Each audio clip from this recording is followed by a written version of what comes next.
Hello everybody and welcome back to the Trans Culture Club podcast. I almost forgot the name of our goddamn podcast. It's been Good start. it's been like less than a month. Okay. But yes, welcome back to the Trans Culture Club podcast. I am your host Brooke, and this week I am joined by Anna. Hello. Zaria. Hey. And Jackie. Hi. Cool. Is that gonna escalate? Are we gonna escalate intros? Because I'm down for that. We can. Yeah, why not? We can. Please Yeah, no. cool. I'm not creative enough for these things. That's fine. It's fine. We can carry you, Anna. Probably physically as well.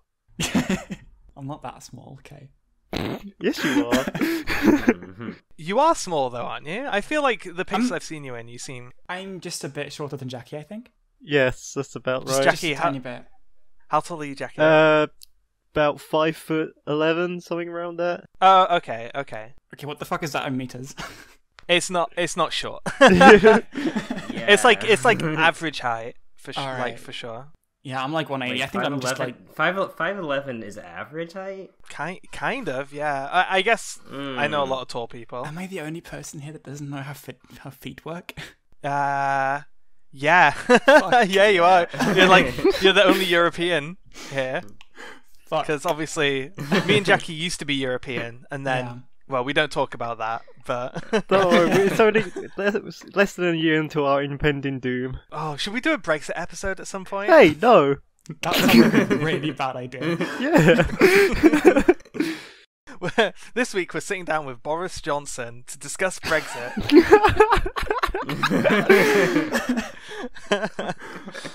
Oh, I need to find his email address and we can sort that out. More like transatlantic culture club, am I right? That has definitely been done before. See, that's the thing. You've got to here's the thing. Every trans pun has been done. They were all done like 10 years ago. Exactly. Like, if you're looking for naming schemes for trans stuff, stick away from actual like trans puns. That's a huge pro tip. Like, it's terrible. I can't go down a motorway without just giggling to myself now. Oh, because all the lorries are trans. Yeah. Yeah, I feel this. Okay. So Alright, we're doing a podcast, aren't we? yeah, we are doing a podcast. What the fuck? Right, so yeah, special, I guess, just a few things to like talk about before we get into our main topics. But if you are following along with our monthly book club, we will be having a fairly in-depth discussion on Mad Max Fury Road at the end of this podcast. So the way it's going to work is that we're going to record a full 1 hour, 30-minute standard podcast. We'll do our, what is transculture this week and end it. And then after that will be a bonus segment with the book club. So if you haven't watched Mad Max or you're just not interested, then you can listen to the regular 1 hour 30-minute podcast and then just tune out and but if you are interested, then stick around for bonus content, and we'll be doing this every fourth recording, so more or less once a month. I just realized, guys, we have not we should have decided what next month's reading is. Oh, fuck yeah. We should probably do that in advance, yeah. Yeah, we should. That's not important. Because oh my god. Okay, so what we're gonna have to do then is we'll finish up our 1 hour 30. We'll finish like the regular recording, right? And then we'll probably have to actually stop and have like a 20-minute discussion on what our next book club will be. We're a professional podcast. Yes, we are extremely professional. Extremely. We are. Yeah. So we'll figure that one out, and we'll tell you what next month's reading is at the end of our Mad Max segment. When we realise what we're doing next. Yeah. But yeah, let's get into the main topics. So we're going to start off with an Anna topic, which is just fan fiction, because I believe you have been reading some fan fiction. I have been reading fanfiction, yes. Like a preteen girl. Yes. It is preteen habits coming. Well, not preteen habits, but like habits from when I was like 14, I think. I started reading fanfiction for the first time. I feel like 14 is the prime fanfiction age. It is. It is. Oh, It really is. I remember Like the every morning going to school, just reading fanfiction and light novels, and it's just holy shit. I was all I making did back then. fanfiction when I was 14. I was writing one fanfiction, but I do not ever want to talk about it. I'm going to talk about mine, Anna, and you have to talk about yours. I will not. I mean, mine is just like really generic, but I do not want to show it to anyone. It's just really bad. That's it. You don't have to show it to us. You just need to you tell don't us have to about show it. it. Just talk. Yeah, just tell us because I deleted all of mine. It's literally not on the internet anymore. I should do that too, but Just do it before this recording goes out, and you'll be fine. Yeah. But go on, Anna. What fan fiction has inspired this topic? I have been reading a fanfiction named To the Stars, which is a Madoka fanfiction. I'm a really, really big Madoka fan. It's a sci-fi fanfiction for Madoka, and it's set in the year of I think 2460 or something. And it's extremely futuristic to the point where everyone's kind of has like implants, are basically cyborg. Everyone's basically a cyborg, that kind of thing. It's relatively run of the mill sci-fi, but it's built with the idea of Madoka and Madoka's system of magical girls at its core, and it is really, really fucking cool. It builds this entire huge, gigantic world where everything's like, it is surprisingly detailed, and learning about it is way more fascinating than I ever imagined, to the point where I actually couldn't believe it as fanfiction. Well, Do you ever take time and just think, oh, I could have been reading a real book during all of this time? Does that ever come up? I am going to. Don't worry, guys. I'm not. These are all memes. we are going to have a discussion about the merits and value of fan fiction. But before that, I am going to make really cheap fan fiction jokes. Oh God. But yeah, how much of this have you read?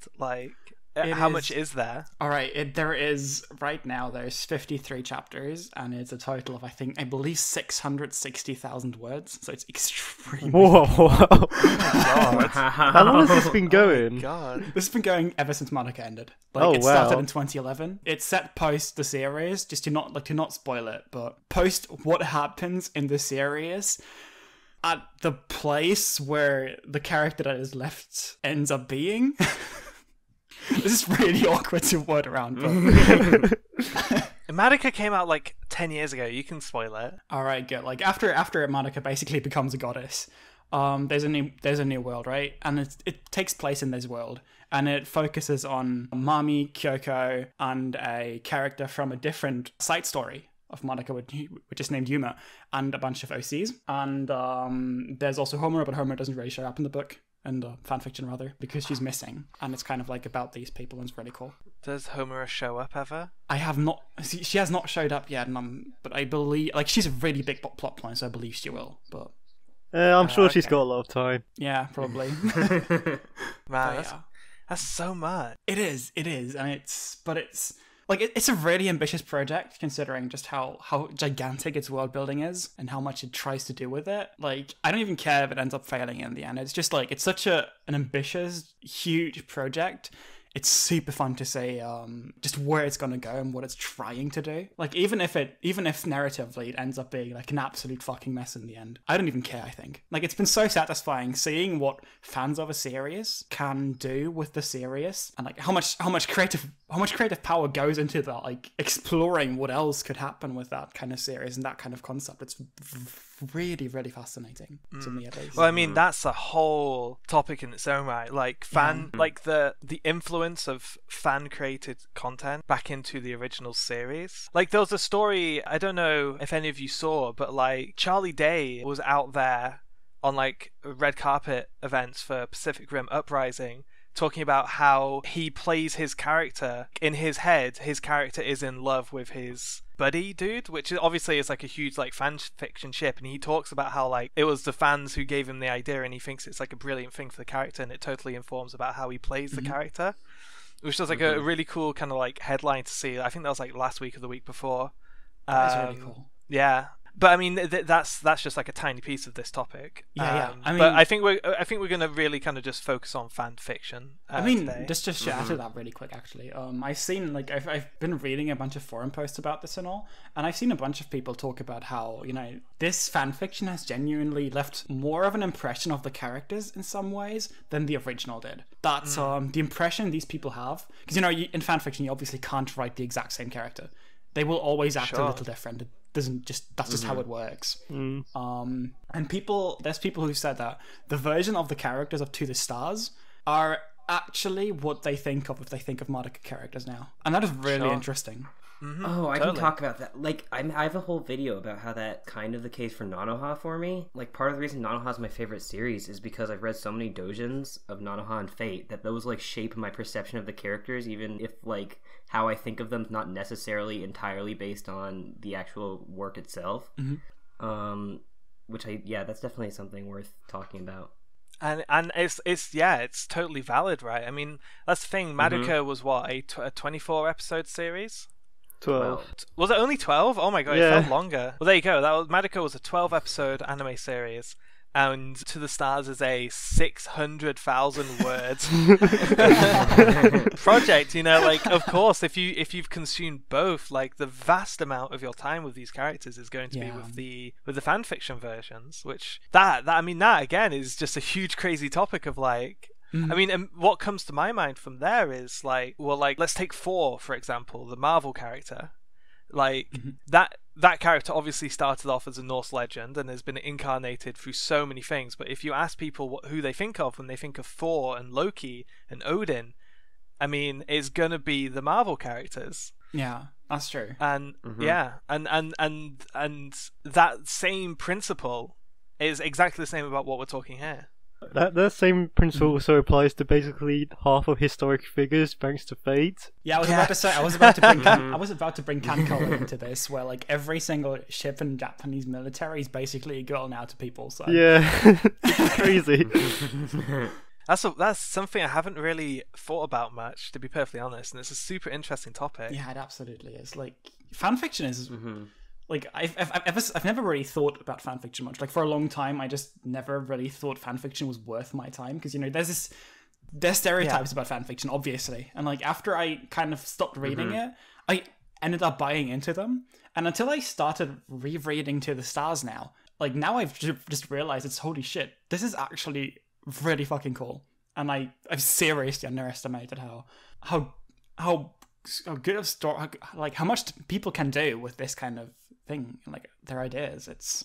I'm back in love again, let's say it that way. Yeah, so let's talk about that then, because I kind of joked about it before, but fanfiction gets shit on really hard. Yeah. Compared to, like, okay, so let's look at fan art. Like, fan art has kind of a prestige to it, right? Yeah. Like, there's so many communities that have really vibrant fan art communities. Like, the one that comes to my mind would be Critical Role, which, like, incorporates fan art every single week. But I mean, you can talk about just about anything in that regard, and fan art is a widely accepted and shared way for fans to interact and contribute to their fandom. And when you compare that to the reputation of fanfiction, it's completely different. You know what I mean? Yeah.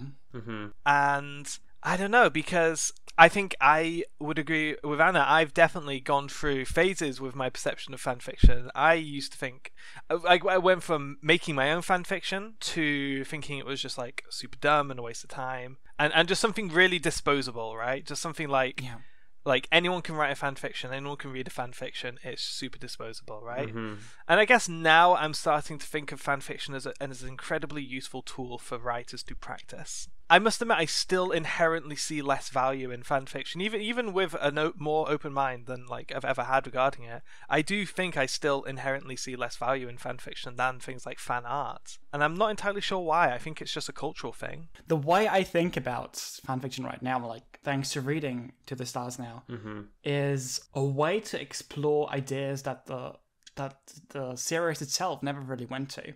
Like, I know I talked to you about this once, Brooke, I think it was even, about Sword Art Online, and how there's, like, this gigantic school of people who have gone through a traumatic experience, and through, like they were in SAO, and they all go to the same school now. Like, they kind of have to rehabilitate, and there's so many cool concepts in every story that never really get explored because the series doesn't have time, or it isn't really interested in exploring it. And, like, that kind of stuff is something you can absolutely do in fanfiction. And there's so many talented writers who do fanfiction and do explore these kinds of ideas for series that weren't really interested in exploring them, that I think it's more than just a way to practice writing. I think it's in some ways it's a way of finding a different meaning in fiction than there is in a work itself, if that makes any sense. I see what you mean. Yeah, I do as well. Yeah. Like, I know a lot of the fan fictions I read when I was younger, I got the impression that the writer was like in their adolescence and trying to like figure things out in the work itself and both about how it relates to themselves, which I thought, which in hindsight was probably the most interesting thing about most of these works to me.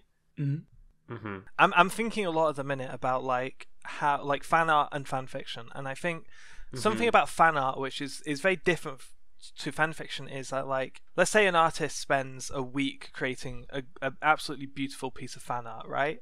It takes 10 seconds to digest all of that work. Like you like click on the picture, you see it, and that artist can then just put that work into their portfolio. You know, it's really easy to show people, show your skill, your talent, your craft, right? Fan fiction is an investment. Like all reading is an investment of time. 600,000 words will take you fucking ages to read through. That's like, we're talking about like, I mean, I actually want to do a quick Google to see how many words are in the Game of Thrones series for reference. I'm actually going to do that now. How many words in Game of Thrones? I'm on the edge of my bed right now. Yeah, so that is about the same word count as the first two Game of Thrones novels. Wow. You know, that's about 2,000 pages of literature. That is surprisingly little. I was expecting more, to be honest. The Game of Thrones, those are thick ass books. Yeah, You're right, because I usually know the German versions. In Germany, they split up every book into two, so... Oh my god, there's actually almost 2 million words in the total Game of Thrones series, and he's not even done yet. Yeah. Holy shit. Oh, that's a busy boy, Mr. George R.R. Martin. Busy boy with his thick ass books. Yeah. But yeah, like, I mean... Like, what differentiates a fanfiction from any other fanfiction, right? It's the title and the tags, I would imagine. And I guess the series it belongs to. I think it's so much harder for a fanfiction author to get your time out of you than it is for a fan artist.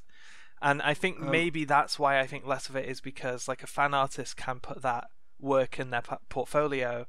And I mean, look at Ollie Moss. He's basically a professional fan artist. Okay, I think there's actually like one other thing, which is that fanfiction is mostly written by girls and women, and like, what obviously we're not a fan of this fact, but like, it's just generally speaking true that society will value things that are predominantly done by girls and women less than they will things done by men, which I think fan art is significantly... It's not that fan art is necessarily only done by men or anything, but there's not this stigma that, like, it's all teen girls doing it the way there is for fan fiction, and I think that's definitely another part of why we tend to think of it as lesser. I think there's definitely more of a stigma towards the age, but in my perception, I would say the vast majority of fan artists that I'm aware of are female. Oh, yeah, no, but I don't think it doesn't feel as female coded by society, I guess is how I would put Possibly. it. That might be, yeah. I myself, my own perception, it's an age thing. That's definitely true. I definitely have that view of it's an age thing. I view fan fiction as an adolescent activity. Yeah. Not so much a gendered thing. I think there's also the idea of where obviously this exists in fan art a lot as well, but fan fiction has this the stigma of being just about shipping and just about like the idea of shipping and shipping, that's what I did with my fan fiction. That's exactly what I did with my fan fiction. Shipping is good though. So, shipping is good, but there's like this. It's this really 14-year-old fujoshi. In a way, I think, is what kind of how it's stigmatized in a lot of ways, which obviously isn't really true considering, but maybe. At least that's how I saw it back in the days when I started reading fanfiction. I don't know if I can entirely relate to that outset. Like I say, it was definitely an age thing. Yeah, the age for sure. For me. Yeah, I think we really can't let this topic go without actually talking about like our own fanfiction efforts. Have we been skirting around this topic? So I'll jump into mine, and then Anna, you have to talk about yours. Okay, you have to link to it. It was really just I was writing a fanfiction about fate, and it was really just this I don't know. It was just completely the completely normal trying to write a new Fate thing. Like, I'm going to write a new Fate story, and it's going to be really dark, and it's going to be really... A lot of people are going to die. And that was cool. Okay, I'll tell you right out the gate, your thing is way less embarrassing than mine. Oh, I know. Here we go. So, when I'm pretty sure it was between the ages of 14 and 15, I made several, I believe I called it 2 seasons worth. 2 seasons? Oh, God. Yeah, there was season 1 and then season 2. I'm pretty sure I remember that correctly. Of Avatar: The Last Airbender chat room fanfiction videos on YouTube, and chat room was like it was a genre where it was basically written like an MSN conversation. Oh like, no! Yeah. So the way it worked is that every character had a background image and a font, a font color. And that's how it works. It, like if for example Toph was talking, it would be a picture of Toph in the background and a green font for her writing on the screen, and it would read, like I say, like a chat room. And oh my goodness, it was so fucking cringy. So I shipped, it was Toph and Aang and Zuko and Katara, which I still, that is the one ship I will still die by. That is the best ship. Zuko and Katara is the best ship. There is no absolutely hands down the best ship. But I digress. To me, my favorite part of this whole thing was there's 2 things, but the music choices were spectacular. It was a lot of Fall Out Boy. Oh God, it of course. It was a lot of Paramore and Evanescence. There was Linkin Park. Hell yeah. And funny enough, literally I would just rip all of these songs and just slap them on my fucking videos. And I remember I got really scared once because Fall Out Boy gave me a copyright claim. They're coming for you, Brooke. Yeah. Me and the boy's gonna fall out. And all it was just like, I guess it was the equivalent of demonetization way back in the day. It was like, it's not taking the video down or anything, but it's just like flagged, right? Mm-hmm. There was no like actual strike or anything, but that was like super scared as I was reading up all the rules and like, what does it mean? Are they gonna take my videos away? And the second thing that I absolutely love in hindsight is the fact that it took me, my self-control only lasted a single quote-unquote season before I started introducing Naruto and Bleach characters. Oh no! Yeah, expanding the universe. Exactly. Marvel says Infinity War's the most ambitious crossover. And the crazy thing is, those videos all had like 2,000 views, 2,000, 3,000 views, and I had a few hundred subscribers. That's more views than some of my videos do. Yeah, so, you know. Yeah, and they were growing as well. They were still growing when I deleted them all. There's probably someone out there thinking back to it, thinking, I wonder what happened to them. Yeah, they're absolutely. I mean, I guess to fill in some of the story points. So if there is anyone out there who remembers them, Toph kills Sokka. Wow. Yeah. Oh fuck, that's like all I remember. And episode 7 was the most viewed episode because that was when Toph and Aang hooked up. Cause I mean that's what everyone's here for. They're here for the payoff. But yeah, so I have absolutely no legs to stand on when taking the piss out of fanfiction. Are we? Do we want to talk? Does anyone want to add anything more? Or should we bounce onto a new topic? That's been 30 minutes of good fanfiction chat. Yeah, I just want to say, please read through the stories. If you've seen Madoka, it's really good. Please do it. Thank you. Cool. We can go on now. Yeah, let's go on. Let's talk about. This is a topic that I suggested, and it's definitely like.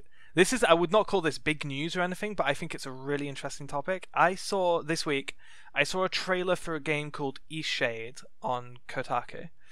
And Eastshade is a open world sandbox RPG without a combat system. The entire gameplay of this game is painting. You go out into this world, and it's a gorgeous world, by the way, and you sit down with an easel and you basically take screenshots. Like, you can click and drag, it seems like a area, like a screen capture area, kind of like a push kind of app for your desktop, for screen capping your desktop. But like in the world, you drag this little box out And yeah, on your easel appears a painting of whatever you were just looking at, and that's how you interact with the whole world. So basically, you around... interact with it by producing fan art. Yeah, I mean, kind of.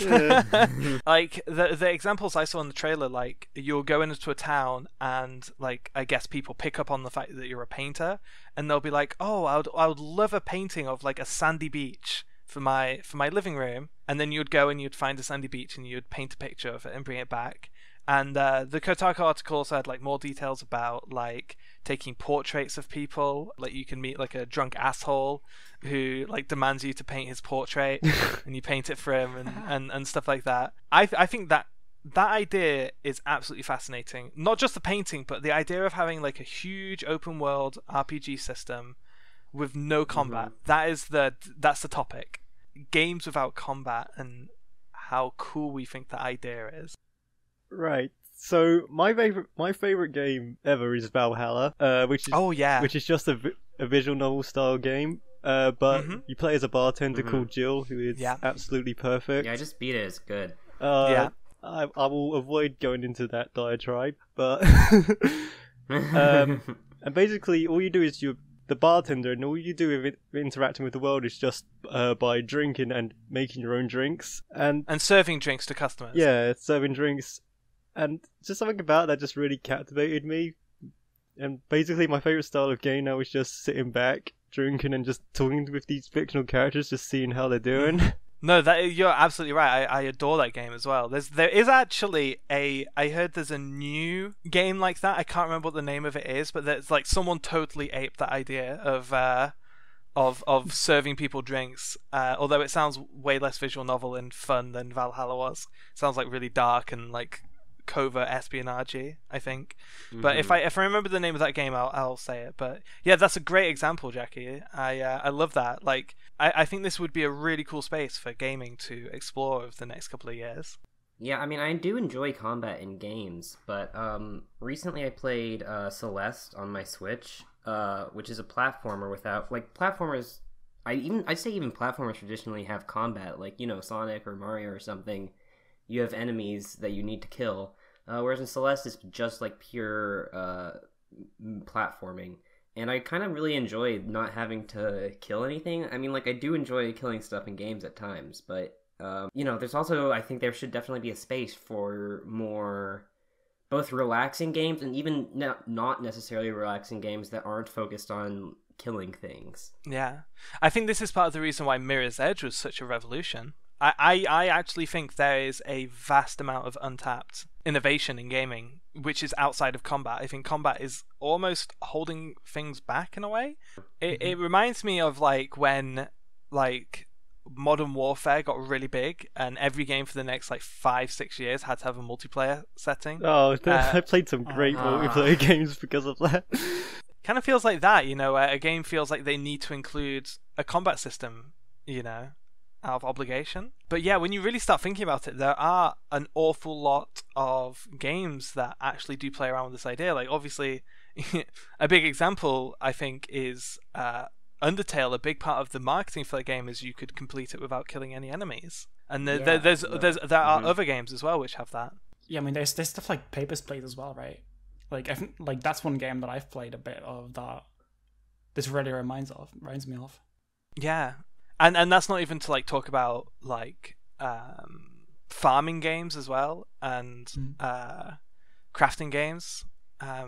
Like one of my favorite examples is Astroneer, which is a absolutely delightful little like crafting game, which like the only combat in it is there's these nasty little plants in caves underground which you have to dig out the roots of to kill them. But yeah, this I don't know. I think gaming's in a really weird spot at the minute. Like you see kind of, I feel like we've seen for like the last 10 years, right? The top end of gaming, like the AAA end of gaming is shrinking, right?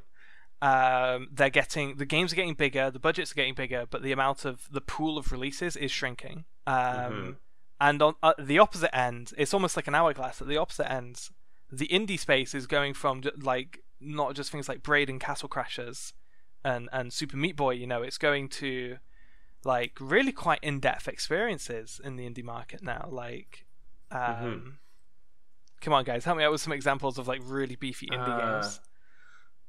Stardew Valley, maybe. Yeah, Stardew Valley's a good one.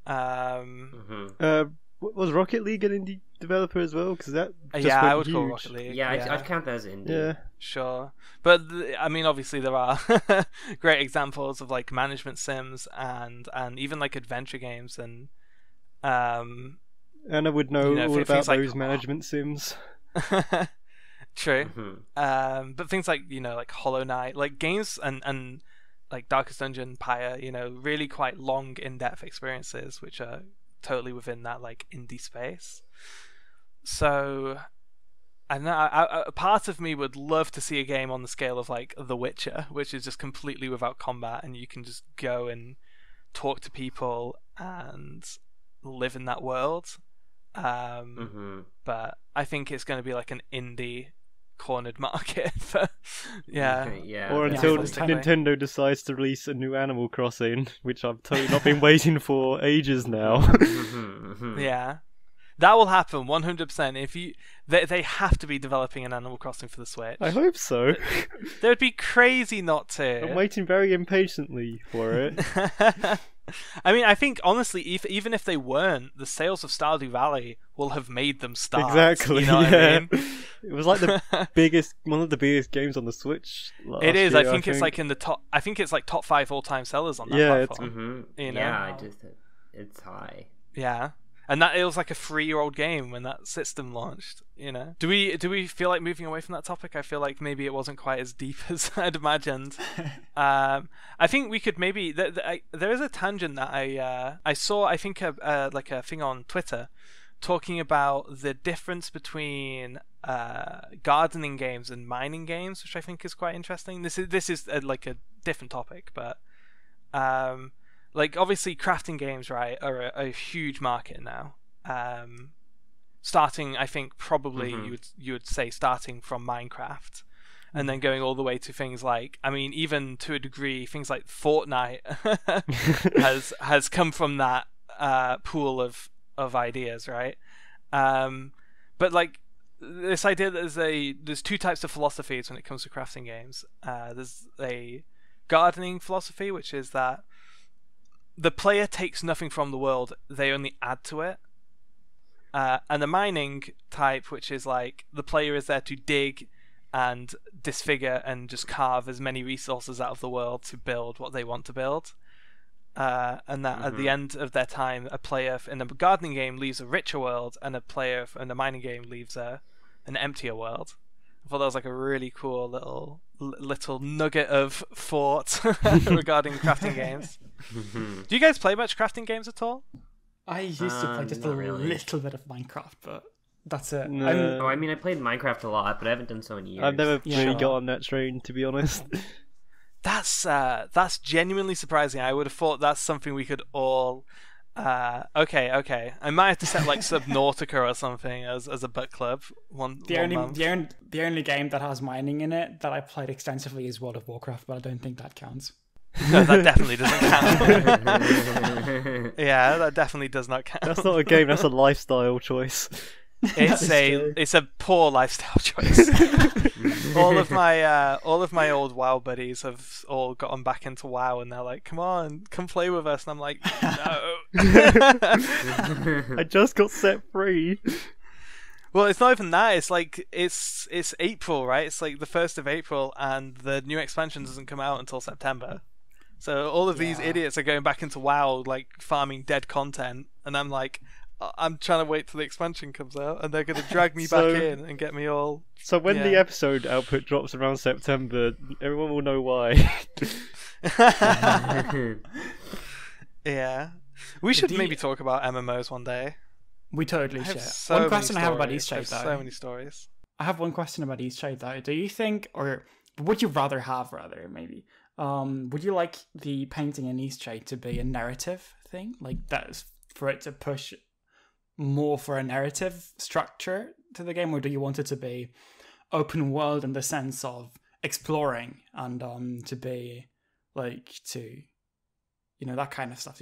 But which one would you rather have? Not that they're mutually I mean, exclusive, but... Exactly. I think ideally, my perfect experience with a game like this would tie those things together perfectly.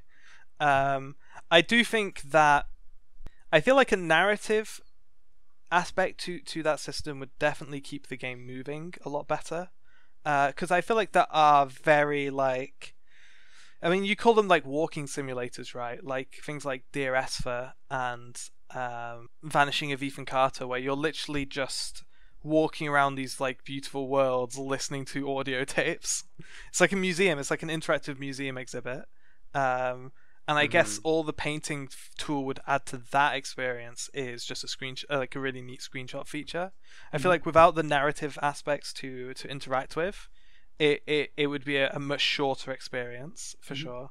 You know what I'd really like for this kind of thing is for it to kind of build on the painting as a world building thing. Because this is the kind of stuff that I'm really interested in when it comes to gaming, and especially when it comes to open world games. Because like having this painting and the conversations you have with the citizens of that world through painting, have that build what this world kind of means and what this world is about. That is the kind of thing that I really want Eastshade to do, and if it does that, then like I'm so 100% down to play it for like ages. Yeah. I mean, when I look at Eastshade, I think, oh wow, I would love to play The Witcher 3 if all I did in that game was play Gwen, like go from town to town playing Gwen and work my way up. Open world Gwen. Like if you combined the narrative structure, like the world of The Witcher and Gwen, with the narrative structure of Yu-Gi-Oh! This Yu-Gi-Oh! Series. Oh god, that needs to be real. I would be hell into that, like an open world Yu-Gi-Oh! Game where you like, literally you go around collecting and battling with cards. I can't wait to hear the 4Kids dub of The Witcher. Oh, that would be amazing. Yeah, put more card games in your open world games. I thought that was the lesson we learned after the KOTOR series. Like card games are good, and literally all it was is blackjack in KOTOR. But Gwen is really good, by the way. I know Anna, you play Hearthstone. Like I do, yeah. You should check out Gwen. It's neat. What is Gwen? I don't actually know what it is. Gwen is what started as the in-game card game for The Witcher 3. Okay. And it was so popular that they actually made a spin-off like Hearthstone game for it. Oh wow. Which you can get through. I believe I think you kind of have to get it through GOG. Mm-hmm. Yeah, that's interesting actually. The Witcher and GOG seem to have like, or the developer CD Projekt Red seems to have a really close relationship with Good Old Games, the GOG. I think they're like owned by the same people. Yeah, I thought maybe that as well. I didn't know that, but that wouldn't surprise me in the slightest because I have The Witcher in GOG because it was by far the cheapest there when it was on sale. Yeah, but yeah, Gwen. It's a really clever concept as well. It's absolutely not a Magic the Gathering mana system, which every single fucking card game, every single card game coming out now is some kind of ape on that. Mm-hmm. Also, just before I get off the top of like video game card games, 100% guys, if you like that genre, check out Faeria.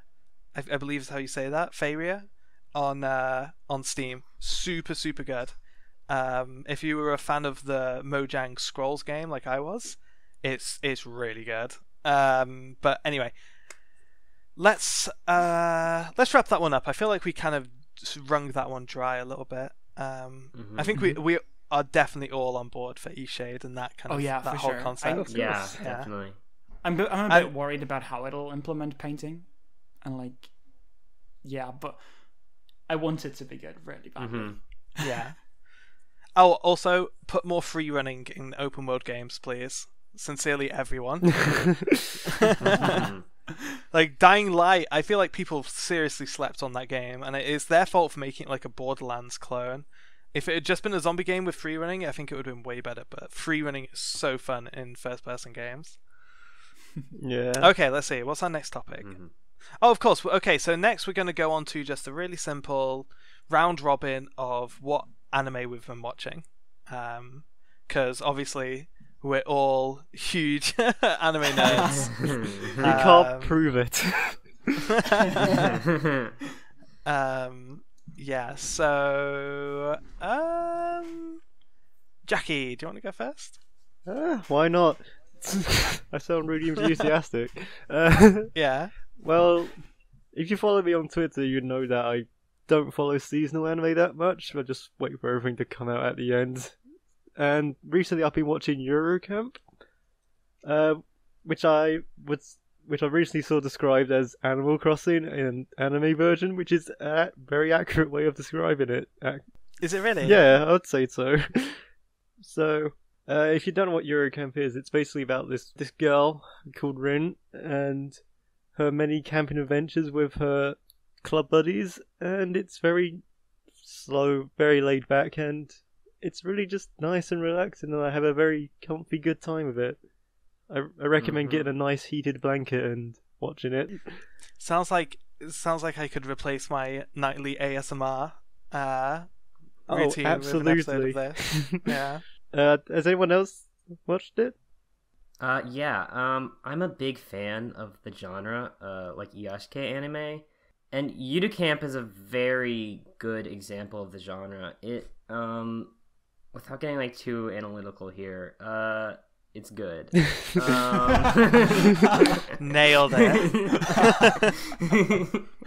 It's comfy, and the characters are good, and Dean is a good protagonist because she's an introvert, and like the show doesn't try and like force her to stop being an introvert. Oh yeah, my favorite part about her character is just like these random dorky lines they give her, and it's just perfectly delivered, and it just adds so much to her. The scene with the dogs, that gag was really I love that gag.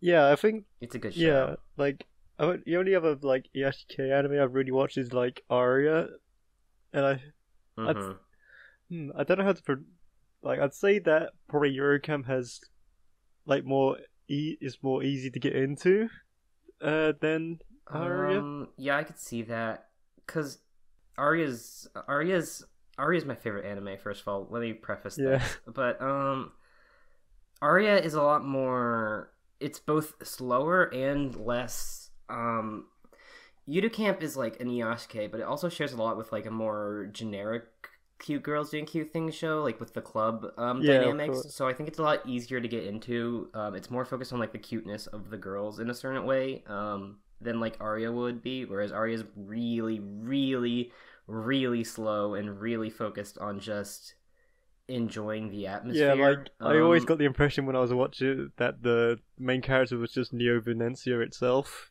more than anyone else in it. No, I agree. Yeah, Neo Venezia is the main character.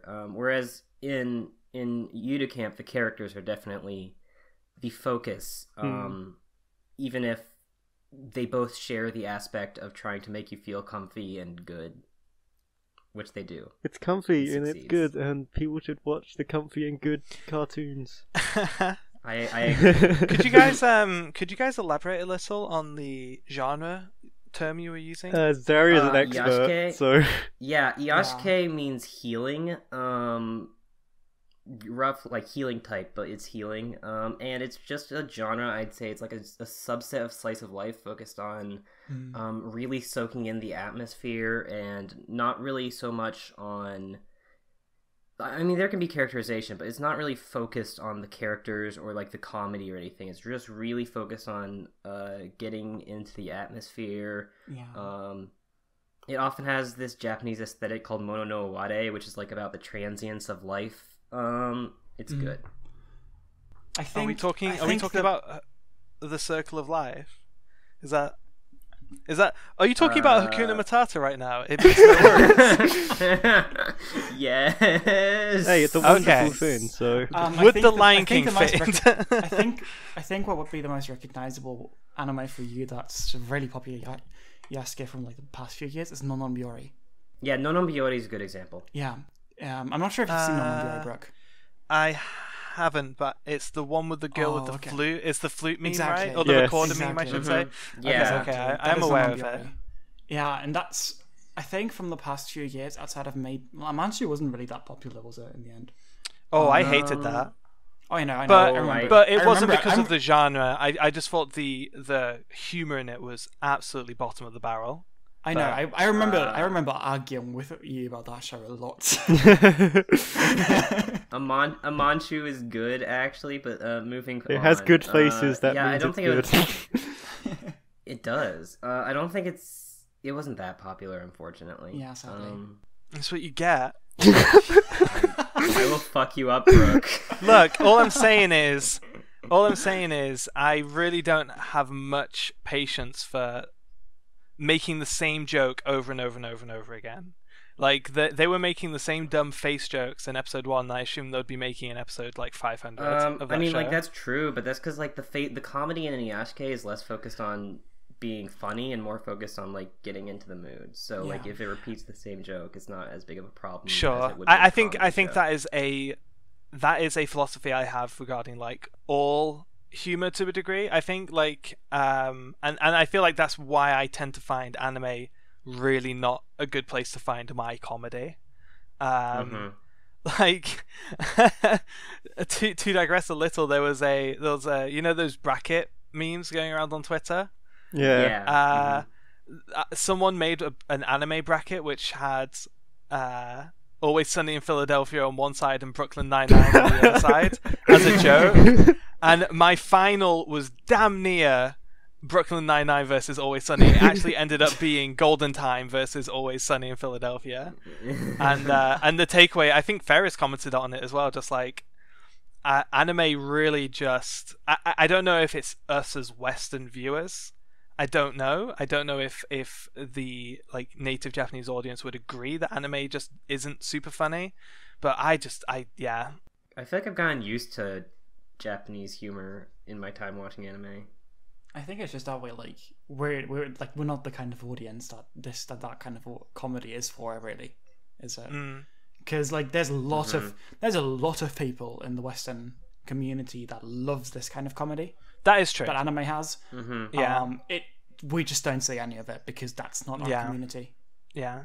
I think it might have something to do with like my humor was very much shaped by the British sense of humor, and I even find myself looking for that in American humor, and really resonating with it there. And I feel like the sense of humor that tends to be in anime is just about as far as you can get from British humor. I think like maybe one of the best examples might be Konosuba, like self-deprecating, awful people doing awful things.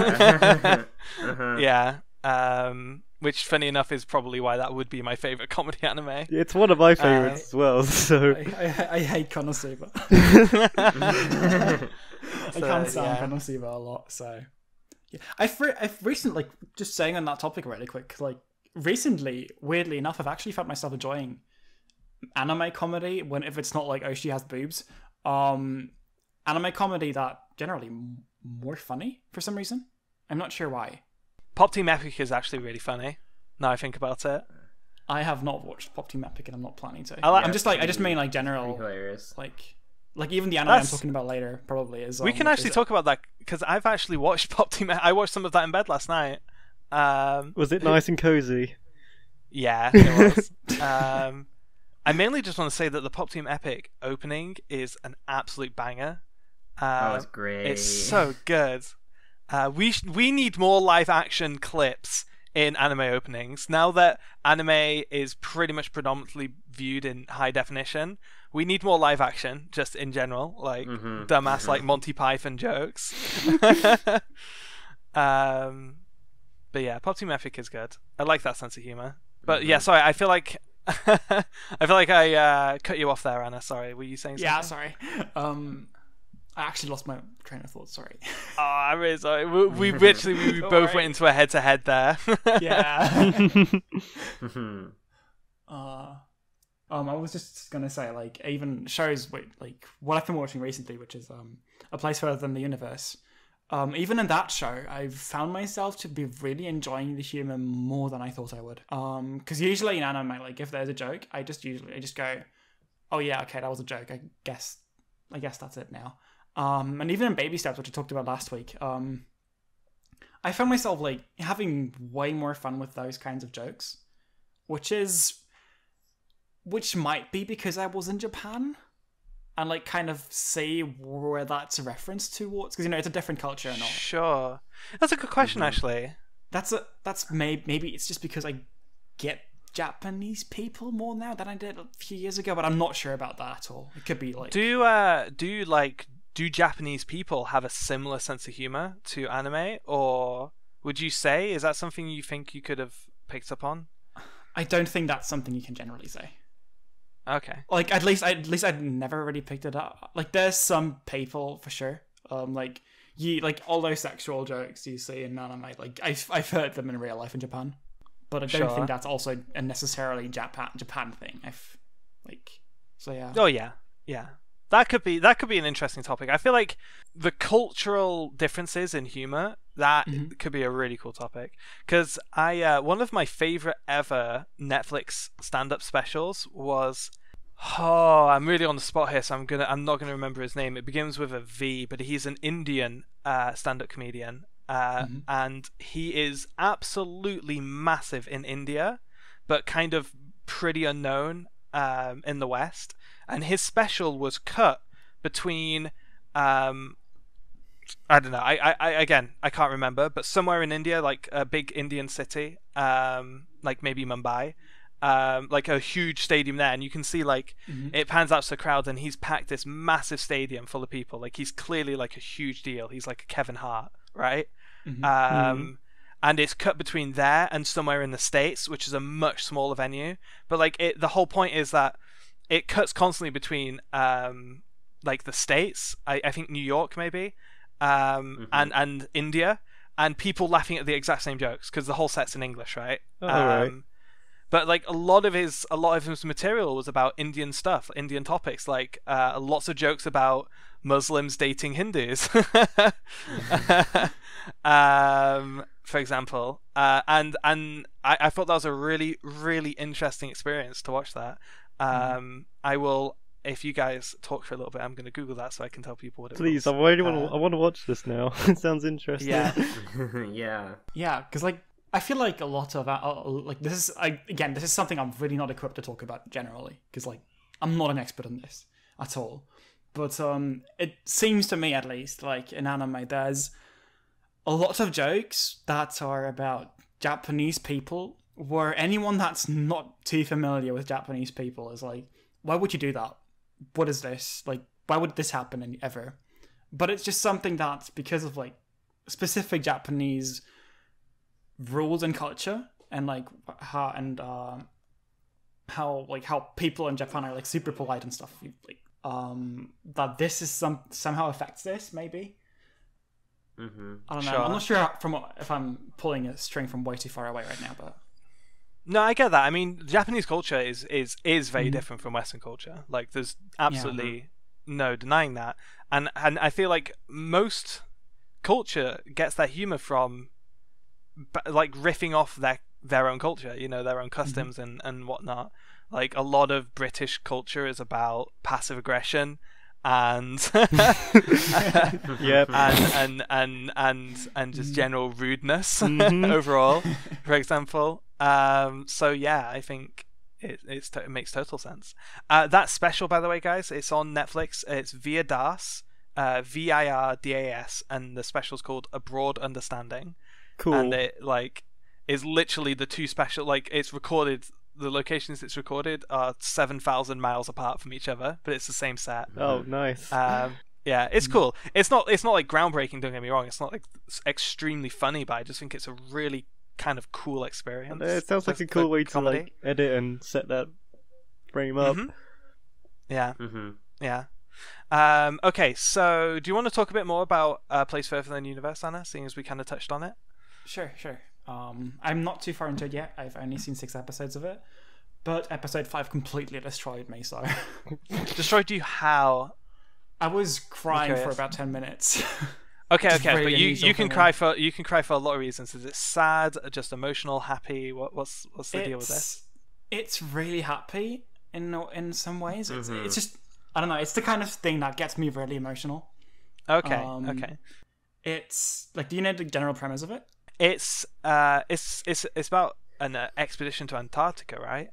Yeah, exactly. It's like the main girl. She kind of like she wants to do something with her high school life, like her youth. She wants to do something with it, and she never really finds a way to start, and like never just kind of does nothing in her youth. And then she comes across this girl, and they decide to go to the Antarctica together. And episode 5 is... Can I spoil it? It's not really a big spoiler, honestly. But can I talk about this? Would it? Because I'm going to watch it. Would it take something away from my watching experience? I don't think so. Okay, then Zari, go for back it. me up here. Do you think it would? I don't think it would. I don't Okay, think good. it would. Okay, then go for it. Yeah. Yeah, I mean, it's really just they start going to they start going for they start for the journey. They go to Sydney, from where they go to Antarctica, and it's the way that the series managed to capture like going on this gigantic journey, like this really important thing in your life, and like leaving your home for a long time. You would say a bizarre adventure. Like a bizarre adventure. Sorry. I'm so sorry. Adam was going I'm on so a very highly emotionally charged diatribe here, and you just come out with this. You were saying an emotional journey, a bizarre adventure. Yeah. It's kind of leaving your home for a while and going somewhere entirely different. And it's the way it was presented reminded me so much of going to Japan myself. It was sure. It was a super odd feeling, but it was so good. And it's also just like Kimari, the main character, is an insanely relatable character in my opinion. She's so good. And like seeing her kind of fulfill that was the most satisfying thing ever. So, and then there's more drama after that that I don't want to go into too far. Sure. Yeah, it only gets more. Yeah. Would you? I think I cried at like 11 out of 13 episodes, so Yeah, that should say something. I've teared up pretty much every episode so far. Oh, But you episode are. 5 was just insane. You are. It was hoping. like Episode 5 is like, yeah, it's absurd. And then like 12, oh god, 12. I won't say what happens, obviously, Yeah. but oh my god. I keep hearing about the ominous episode 12 and I'm really scared of it. But yeah, if the show continues to be as good as it is, I can totally see this being one of my favorite shows of all time, honestly. It is Yeah, I gave it a 10. so good. Cool. Well, I'm definitely planning on sitting down and catching up on at least these 2 shows from last season. I honestly think I might give Darling and the Franxx a miss. I feel like coming off the heels of Kill la Kill and that being exactly what I want from that kind of show, I feel like it's just going to disappoint me. Yeah, it probably will. It probably will. Yeah. So I'll skip that. Yeah. But yeah, I think I'll watch these 2. I don't think I've watched a quote-unquote healing show before, and I feel like if I had to guess, I don't think it'll be my kind of thing, but I really want to give it a go. I think if you're gonna be into the genre, then I think Eurocamp will by far be the best chance at getting into it. Cool. Yeah. Cool. It's a very Yeah. good introductory show. Cool. Because I did really hate a Manchu, but to be fair, my favourite parts of a Manchu was when they just shut the fuck up and showed the pretty water. That was by far my favourite part. I think that is the main part of Yasuke, really, right? That is the There's lots of like long still shots of like Yeah. the world surrounding the characters and stuff. Yeah, Sure, it's definitely sure. important. there's this really good video by Kayla on YouTube where she talks about Momo and Biori, Yeah. and she explains it really well, and it's Yeah. you should maybe check that out. I'm not sure if you've seen it, Yeah. but I don't watch AniTube. it's Kayla, it's Keiko Cat. I know. Wow, I feel betrayed. I mean, like... You didn't watch my 30-minute long Citrus video? I can't Wow. believe this. Yeah, I'm sorry. I'm sorry to all of my AniTube friends. I don't watch any of your shit. But at least you know that I'm friends with you because of you, and not because of subscribers. At least we to feel- be fair, I really don't subscribe to many fandom like channels at all. I don't know. Yeah, no, and I'll definitely check out A Place Further Than the Universe as well. That sounds quite interesting. Zaria, Are there have any you other watched shows? anything? Oh, sorry. Oh, from was this just gonna- season? Yeah, are you planning to watch yeah. anything else? Do that before I talk for like a while. Yeah, I don't know. I'm not as plugged into like seasonals as I used to be. I don't do an anime podcast anymore, and this is not an anime podcast. We swear, guys. we all solemnly swore to make sure that this wasn't going to be an anime podcast when we started. But yeah, no. So go on. Is there anything else from this season that you guys would like really recommend checking out? I mean, I am currently watching Pop Team Epic, and I do plan on finishing that. What else was really good this season? Zaria's Citrus video. Oh, I actually read Citrus like half a year ago. I caught up to it, so I'm definitely not watching that because I dropped it.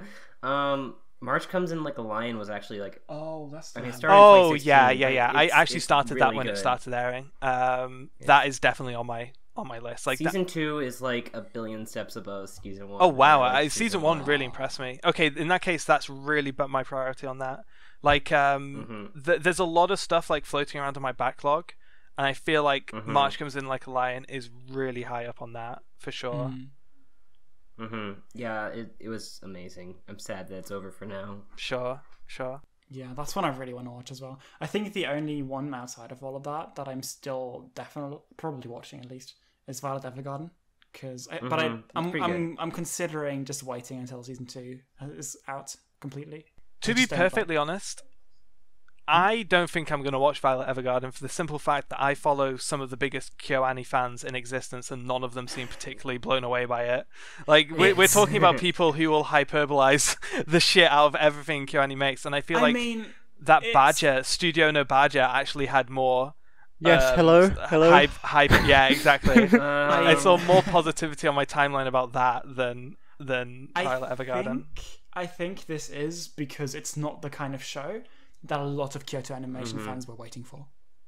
What type of show is it? Because that actually kind of interests me because it's kind of like, okay, so I guess it's mostly like vignettes and not never mind then. One huge narrative.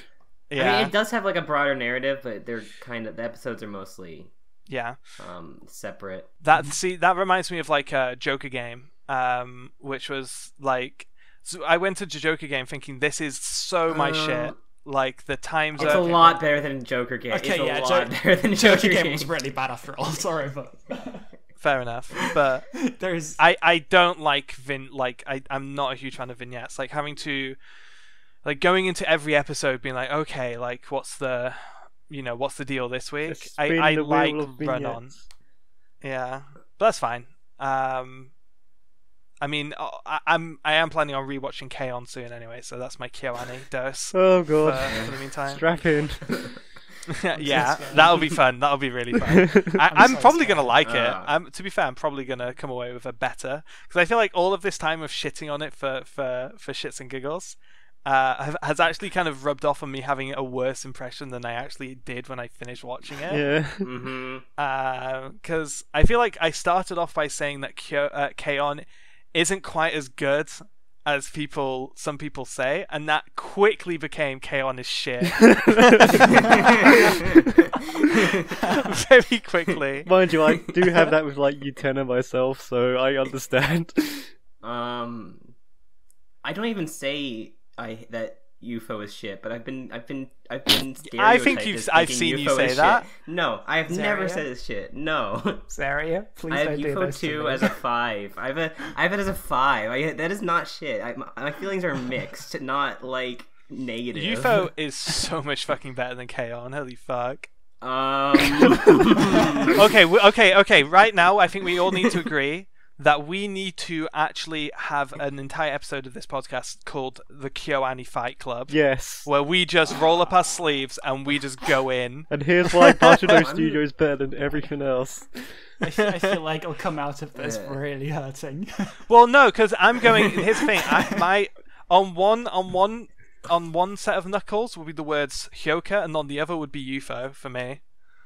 And Hyoka's great. Hyoka is good. If you go look at my list of top KyoAni shows, it's number 2. Yeah, and I will be punching. It's just that UFO is like 4th from the bottom. I will be punching Haruhi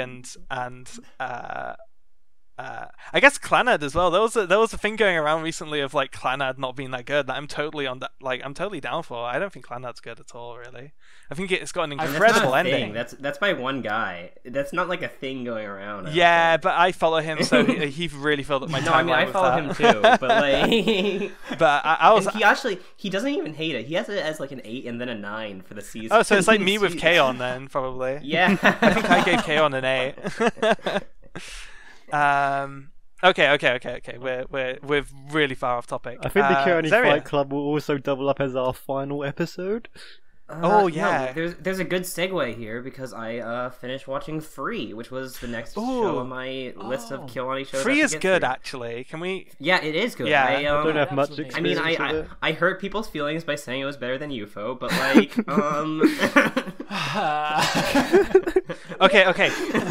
Real talk. Best boy. Best boy is Rin. That's a good opinion. Okay, that is an acceptable. Yeah, that is an acceptable opinion. That is at least one good opinion. I only know. To be fair, there's only one wrong answer. So, and that's Haru. I mean, like, no, yeah, the wrong answer is Makoto. Fuck off. No, fuck you. The Keone Fight Club's already begun. It's actually really interesting because most shows I watch have girls, and I'm attracted to girls. So like, there's this like feel like my best girl thing is influenced by like their attractiveness, whereas best boy I'm like totally uninterested. So it's purely personality based. So Rin like won based on that. What are you talking about? Who? You're attracted to cartoon characters? What? Whoa. No, I get you. That's where it comes really handy, being a bisexual. Although, to be perfectly honest, the vast majority, when I find out that an anime character is in high school, I'm just like, well, there goes any attraction I had to them. Like, yeah, but 19, it's still cool. It's still cool. Yeah, definitely. I mean, I'm at the point where I've actually raised my my age range on like Tinder and Bumble to like 20. Like, yeah, I went on a date with an 18-year-old like a year and a half ago, and she was talking about her homework because I like part of my brain completely forgot that you can be 18 and still in high school, and I was like. I mean, this is a cool date and all, but yeah, we just have nothing in common, clearly. Yeah. God, that's off topic. Yeah, go on, Free. Have you watched both seasons or just season 1? Yeah, I watched both seasons and High Speed. Okay. Yeah, it was definitely really good. A lot better than I was expecting. A lot gayer than I was expecting. Yeah. Like. I don't know. For some reason, I guess I'd been undersold on how gay it was. Which really? Yeah. Have you never seen the EDs? The EDs are like Village People videos. No, yeah, but like no, I know like gay. Like I knew it was gay that way, but I didn't realize like how gay like the feelings between the boys were before I watched it. It's gay in exactly the same way that all Kyoani shows are with the girls. Yeah, I mean, I know, but like now I know that now, but like I guess just because I'm not in the communities that care about gay boys as much, I just didn't see that ever. No, it was actually like really good. A really good just character drama, I guess, for the most part. Yeah. I liked season 2 a lot better, I guess, because it was more character drama and less slice of life moments. There was also more like of the like coming of age stuff in that season as well. Yeah, that season had a lot of good stuff, and High Speed was also great for that stuff. Yeah, I just came out of it a lot more positive than I was expecting to be. No, Free is a good anime. I like that one a lot. That'll definitely be up my personal list of Kyoani shows for sure. It's like middle for me, but like I like most of their shows a lot. So there's only 3 on there that I actually don't like so far. So sure. Those being Munto, Phantom World, and Kyokai no Kanata. But you should have said UFO just to rub it in. Do you want me to? No, I just know that there's certain people who would appreciate you doing that so much. I will say UFO season 2 was a mistake. That they should have ended that show after season 1. Oh, I agree. If it was only season 1, I'd have it as like high up on my list. Okay, as a Kimiko and as a shipper, I have to disagree entirely. I mean, I actually love season 1 more than season 2, but that's entirely personal reasons. that is Sure. entirely because We because of when I actually watched it. genuinely we need to have a KyoAni episode. Mm-hmm. I think we need to have a UFO episode, to be honest. That would be part of it for sure. That'll just be I'd love to recorded be of the you. sole person there who doesn't like universally unilaterally love it. That would be good. Hey, I'm coming in with a baseball bat with K-On written on it. Like, we're on the same page. Fair. Where can I get said baseball bat? Just it's fun. Just go on Twitter, find something that everybody likes universally, and then just start shitting on it for no reason. I love online. like legs, for example. Okay, that was too far. I saw that. That was easily the most ratioed I've ever been. Yeah. I think I'm at like 12 replies and 1 like. Mind you, I think I got ratioed pretty hard when I said my favourite PA Works show was Kuromakuro. Which... Oh, one of my favorite PA Works shows, Glasslib. So. Oh God. Oh wow. It's probably right up there after Shirobako. So. Sure. Oh God. Okay. So let's wrap it up with what I've been watching. We've got like 10 minutes left. I've actually been working my way through Dragon Ball Z. I have just finished the Namek saga, or the Frieza saga, I should say. And I am shocked about how good it is. You're getting to the best part now. Yeah, for sure. Namek dragged. Ugh. I like Frieza in a lot of ways, but Cell is so good. I love Cell so much. I think I'm looking forward to Frieza more in Super. Because I mean, there was a movie, right? Resurrection F. Like, I know he comes back. That's a big deal. And it's kind of... I feel like Dragon Ball Super spoilers are kind of almost unavoidable.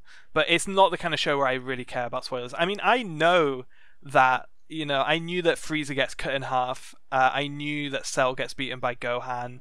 I knew that Majin Buu gets the Spirit Bomb. Like, People of Earth, give me your energy. Like, I knew these things like 10 years ago. So it's more like going in and just honestly I'm genuinely super surprised by how much I'm enjoying this. I'm enjoying this more than most shonen I've watched, to be perfectly honest.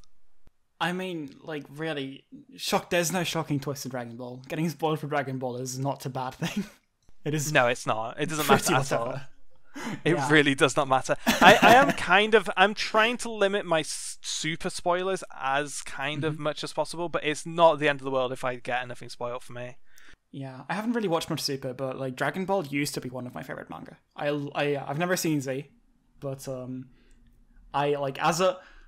Dragon Ball, I believe, was the first manga I read, and it's still something I really, really love. It's so good. Yeah. So I'm watching Kai, which is I guess maybe calling it like a remaster is kind of the most accurate way to call it, because it's not a full re-release. It's not like reanimated to it. I don't think. I think it's maybe cleaned up, but I don't think it is necessarily reanimated. But what it is it's a much more focused version of the Z storyline. Like, I don't believe there's any filler. I think it's a pure adaptation of the manga. And I'm watching the Funimation dub, which of course is like, a very classic dub. I think the Vegeta voice is pretty much ingrained in pop culture at this point. And it's been fantastic. Like, that's a really, really competent dub. I think it's one of those cases where the cast have been doing those characters for so long that they're all so comfortable in the role, and it all just feels like really natural in a way that kind of some dubs don't, And honestly, the humor is really on point. It is one of the funniest shonens I've ever seen. Yeah, hands down. And I don't know how much of that is the source material. I would hazard a guess to say that it's Funimation, for sure. Maybe some of it is the recut of Kai, like cherry picking good, like obviously timing is a huge part of comedy. and having like really good timing. But I think it is the dub contributing a lot to the comedy. Yeah. It's been really fun. I can't comment much on this because for many years, I only figured this out a couple of years ago. I thought Goku and Super Saiyan Goku were different characters for years. Really? Yeah, because I just saw the different hair colours and I thought, oh, it's a different character. But no, I was completely off base. I mean, it doesn't help that there are actually like 3 Goku-faced characters. I think at least 3. I'm pretty sure. Oh god. It's like Saberface and Fate, pretty much. So yeah, and there is I think in Super anyway, Goku Black, and I think that is a different person. But I don't know. I don't know much about Super. Like most of what I know about Super is kind of like osmosis via fighters. So yeah. But also, I just wanted to mention I'm actually watching it along with a Giant Bomb podcast called All Systems Goku. I've heard about this. Yeah, where they are watching 5 episodes a week, and that's what drew me in to watching it, because I've always kind of wanted to watch through Dragon Ball Z, and I thought that would be a really good way of pacing myself and getting through it. And they are enjoying it just as much as I am, and listening to like these, like obviously Jeff Gersman and I would say definitely Jeff Gersman is not the kind of person who I would expect to get immensely into Dragon Ball that quickly. It's just been really fun. Like there is something just really pleasant about sitting back and watching something really dumb and enjoyable and just chatting about it, you know? I think it's the reason why a lot of podcasts exist in the first place. I have one really, really basic question, because I've never watched Z, of course, Dragon Ball Z, of course. I've only read the manga. But how much do you know about what happens before Z, and does Z introduce what happens before it? Z references a few things. Like there's quite a few references to like Piccolo and Kami and the Split and King Piccolo. There's references to Tien, obviously like Tien, Yamcha, Chaozu, Popo, Mr. Popo. You know, all of these characters are still around in various forms, and yeah, it's mostly like the characters are what's brought over, not the actual stories. Like, if I didn't know that Tien was like a villain, I never would have guessed it, you know. But yeah, for most part, it just sounds like it was more of an adventure, kind of finding the Dragon Balls kind of series, rather than a straight up battle shonen like Z is. Yeah, it's not as much like there's a bunch of, it's more like the tournament arcs in the original Dragon Ball are really cool. I really like those. But yeah, that's just nostalgia for me, probably. Sure. But yeah, I've heard the anime for that is also not very good, so. I mean, it makes sense. It's so old, you know. Yeah. And I don't watch old anime. That's a hard rule with me. I will never watch an old anime. I barely even want to go back and rewatch like Death Note. I will rewatch like. I mean, Death Note's bad, so that's fair. But like, old anime is good. I have very strong opinions about this, and we do not have enough time for it. Like, I'm really glad they are doing a Legends of the Galactic Hero remake, because why would I ever go and watch an old anime? Are you kidding me? Okay, Thank you. I just want to announce that this will also be my last episode here. Oh, it's fun. Beta's fun. Okay. We've got like maybe 5 minutes. Anyone got a quick topic to pop in with? Water's good. You should drink water. Yeah, sure.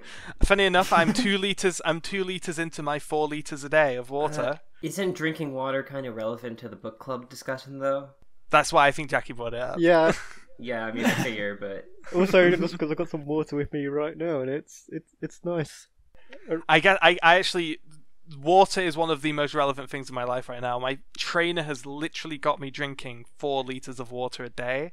And I have been to the bathroom about 8 times today already, and I'm only 2 liters in. Thank you for your bathroom update. Oh, you'll be getting so much more of that. Anna knows. Anna's podcasted with me before. Yeah. Oh god. Yeah.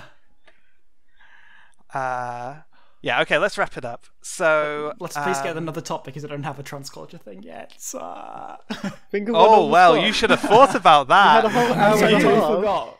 I totally forgot. Fuck.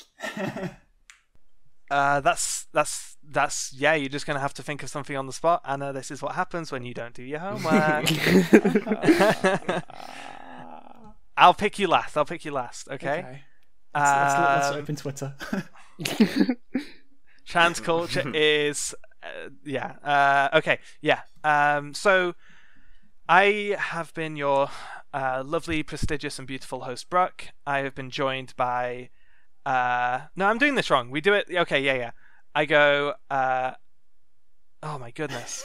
I do the ending with the trans culture is. That's right. So, Zeria, what is trans culture this week? Forcing your girlfriend not to appear on the podcast because she needs to fucking kill you. Okay, good. Jackie, what is trans culture this week? Having very strong opinions about K-On! Oh, okay. Yeah. Okay, I can keep it. Kyoani themed. Trans culture this week is being a huge Kyoani fan and then surprising absolutely nobody when you come out as transgender.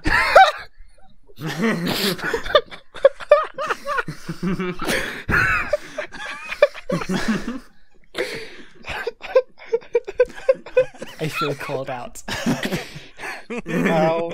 I think I heard something. I mean, there's literally like 3 mutuals I have on Twitter, like cis guys who are huge like UFO and Kyoani fans. I'm literally just sat there with a clock, like I'm waiting. Oh my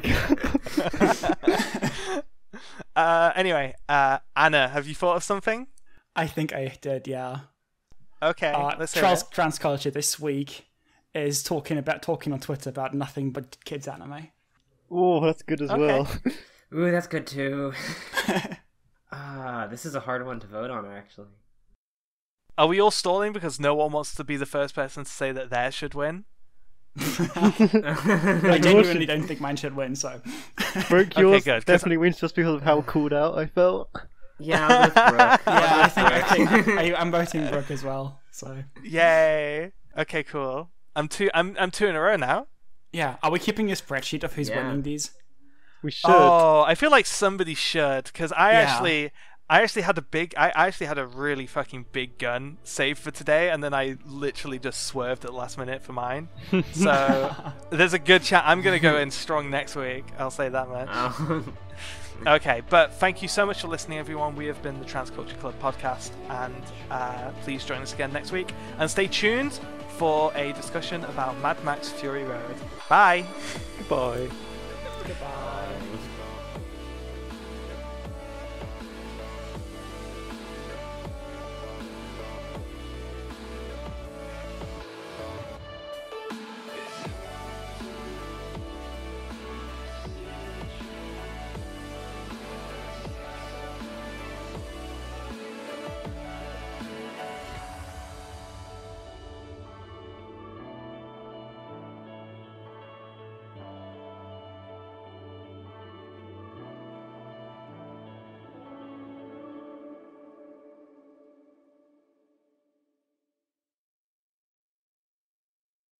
Hello and welcome back to our additional content, our DLC.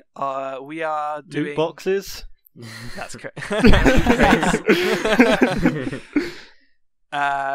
This is a monthly segment that we are kind of, I guess, informally referring to as the Book Club.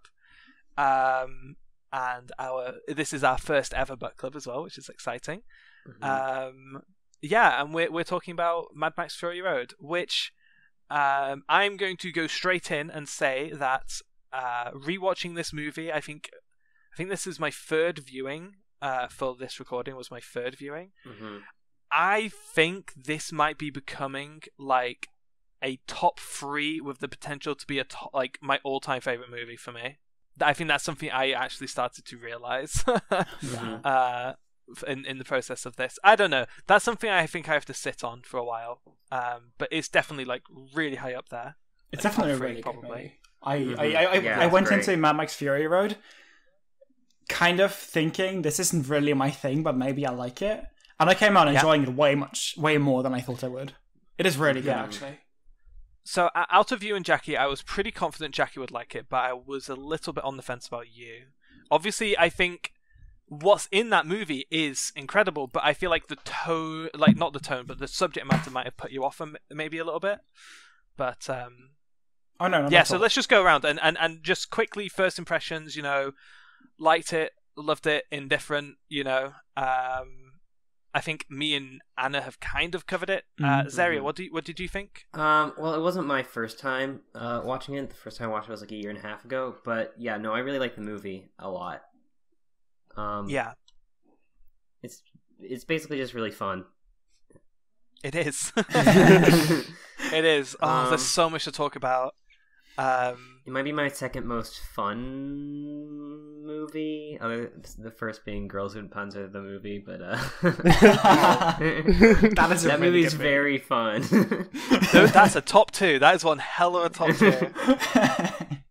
They should make a crossover. Please. Mm-hmm. That would be Redline. Would that be Redline? Yeah, it would. Oh, Redline. We should put that on the book club. Okay, hang on. We're not doing Redline, just maybe in the future sometime. Jackie, what did you think? Yes, I enjoyed it quite a bit. I was expecting to go in. I wouldn't say it exceeded my expectations, but my expectations are like pretty high to go in with anyway. So it's not like that's a bad thing at all. And I just had a really good time with the Mad and the Maxes. Would you describe Mad Max Fury Road as fitting into Jackie Core? Ooh, Jackie Core is something I sit on a lot. It definitely has a chance of getting in there, but I have to like sit down and think about it properly. Because like I don't know. I do not have the firmest grasp on what you're like. Hey, me neither. Okay, that's good.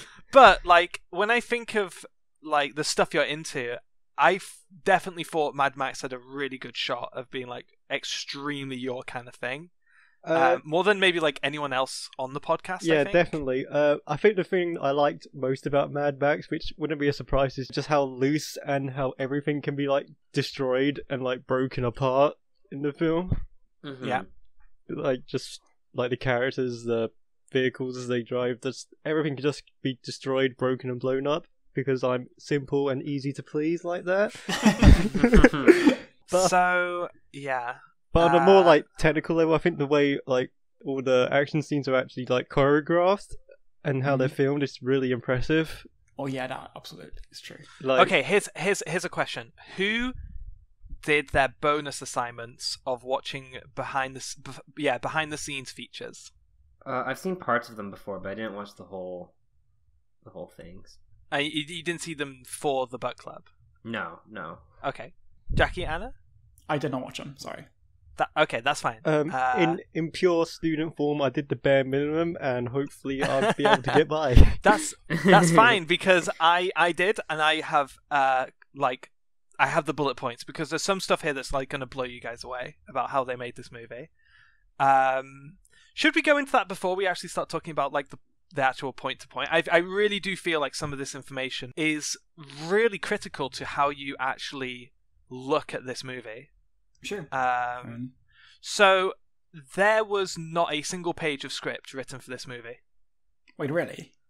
This movie was entirely storyboarded with 3,500 panels of storyboarding. Okay. That explains so much. Mm-hmm. It really does. And I feel like that's something that I think you animation geeks can really appreciate as well. Yeah, no, yes. This movie has the only word I can really think of is vision, right? And it's incredibly visual. Like almost all of the storytelling is conveyed visually.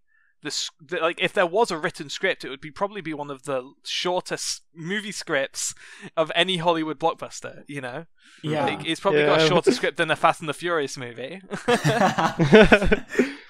And that's obviously a really good thing, and it plays into the actual world and character building. But also, like, it felt like a comic book in motion to me, and yeah, that totally makes sense. 3,500 words. Like, if you watch the behind the scenes footage, they have it on the walls in like the rooms. It's literally just like pages and pages and pages of panels of storyboarding. And another really interesting part is the artist of those storyboards is listed as a writer on like the actual credits. It's George Miller, someone else, and the actual illustrator, which really shows how they approach this movie from a storytelling perspective. So they made 140 vehicles, and they shot at scenes going up to 140 miles an hour. Whoa. Jesus Christ. Every single stunt and every single explosion was entirely practical. The only special effects really was like changing the lighting. They filmed in Namibia. And from the behind the scenes shots, obviously it's way more washed out. It's way less saturated. They really cranked up the orange and the blue in this movie. Yeah, that makes a lot of sense. And the dust storm is the big CGI moment in the movie. The crazy dust storm, like in the first quarter. Yeah. But yeah, everything else was 100% practical, including the polecats, which was something apparently George Miller didn't think they would be able to do, and they just went off and workshopped it and came back with these incredible stunt performances, like going like I think they were doing like 60 miles an hour doing those back and forth polecats, and all of those scenes were 100% real with Tom Hardy like on the fucking things. Oh my God. There's a little snippet of him, like you could see, because I've got some more Tom Hardy stuff to bring up here, because again, there's so much behind the scenes stuff with this movie. But Tom Hardy was really not enthusiastic about shooting those scenes. But he got on with it. Yeah, this is an incredible movie. Like from like looking at it as a work of art, as like something that was crafted, it's something almost out of time. And something that doesn't exist anymore. Like if you see behind the scenes of like Guardians of the Galaxy, right? You've got sure, you might have like Drax in incredible practical makeup, but other than that, you've got what's his face in a full green screen suit for Rocket Raccoon and Groot, and like all of the backgrounds are just green screen. You know, like Ian McKellen was out there saying like he filmed 90% of The Hobbit alone with green screens, like, and they edited in all of the Hobbits. Like he acted like the vast majority of that movie completely in isolation with no sets, and him just being like, this is not why I became an actor, you know. This movie is such a breath of fresh air for that. And I feel like it really does come across when you're viewing it. Yeah, did you guys realize just like how much of this was practical? I didn't know. You told me about like I knew about the guitar and stuff. I didn't realize everything, but you know, I definitely could tell the explosions had like, they didn't look like ordinary like movie explosions, which makes sense given that. Yeah, definitely. The gas tanker explosion is spectacular to watch the behind the scenes footage of that. The huge gas tanker that explodes like in segments and flows shrapnel, all of that is completely practical. Oh my God. It looks just as impressive behind the scenes as it does like on footage, because all they did was just color work on that scene. You know. Speaking of color work, they released that black and chrome edition of it, and I really want to rewatch it in that format because it sounds really interesting. Yeah, Hideo Kojima talks about that a lot. This is, if anything, this movie is extremely Kojima core. I think he has actually gone on the record of saying this is his favorite movie. He's like, I think he's watched it like over 20 times or something. Holy shit. Yeah, which does make a lot of sense, to be honest. As someone who follows Kojima's work. Yeah, so yeah, let's actually like get into this movie. God, it's literally where to start first, right? Because the characters are amazing, the world's amazing, the action, the vehicles, the music. Should we start by discussing how this is a feminist movie? Sure. What do you guys think about that? That was something I was not expecting going in, because I only ever heard about how fun this movie was and like not the actual story content itself. Yeah. So seeing all the feminist aspects come into like this big Hollywood blockbuster action movie was really surprising. Yeah, it's there was a lot of buzz at the time about that. I missed all of that. It would have been super easy to miss, for sure. Yeah. I was really surprised by it, because, I mean, you told me about this before. Like, you told me that it's actually a really feminist movie. But, like, I didn't expect it to be feminist in the way it is. I didn't, there's this, that, like, obviously, the "we are not things" line is really big. I love that line it's so a great much. line. Yeah, I love that line so much. Yeah, and that's like when I was like, oh, that's what Brooke was talking about. Yeah. But it's so much more, really. It's just like the entire setup of the movie is just insanely feminist, and like, I mean, it's really good just in general. And like, I really like that about it. It's feminism in a really practical context, right? Yeah. Because this is not a movie that's going to sit down and talk to you about what feminism is. Yeah. It doesn't talk to you about what anything is. It doesn't talk to you. This movie communicates through action and yeah, you know what I mean? Like half the dialogue is non-verbal, I feel, in this movie. Especially between Max and Furiosa. Yeah. Like, absolutely. I feel like some of the most important scenes between Max and Furiosa are completely non-verbal. The big thing that I think a lot of people have talked about is the guns, right? So like really significant scenes, like they start off trying to shoot each other with each other's gun. Then there's a scene a little after that where Max gives Furiosa back a gun in the war rig. And then obviously one of my favorite scenes in the whole movie is where Max gives Furiosa the sniper rifle for the final shot. Yeah. And those are really important scenes between those two as characters, completely non-verbal. But yeah, it's such an interesting plot arc, right? Like, in a way, I feel like it's not even like, if you break this movie down to like its core, right? It's a race to point A, a race to point B, and then a race back to point A. You know what I mean? Yeah. It's just the world's craziest road trip movie. Kind of, yeah. And it could have been about anything. Furiosa could have stolen all of his gold.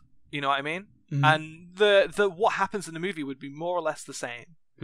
But it's such a I love that "we are not things" and Morton Joe being like, that's my property. You know, that's how he sees the children. That's how he sees his wives. You know. Yeah.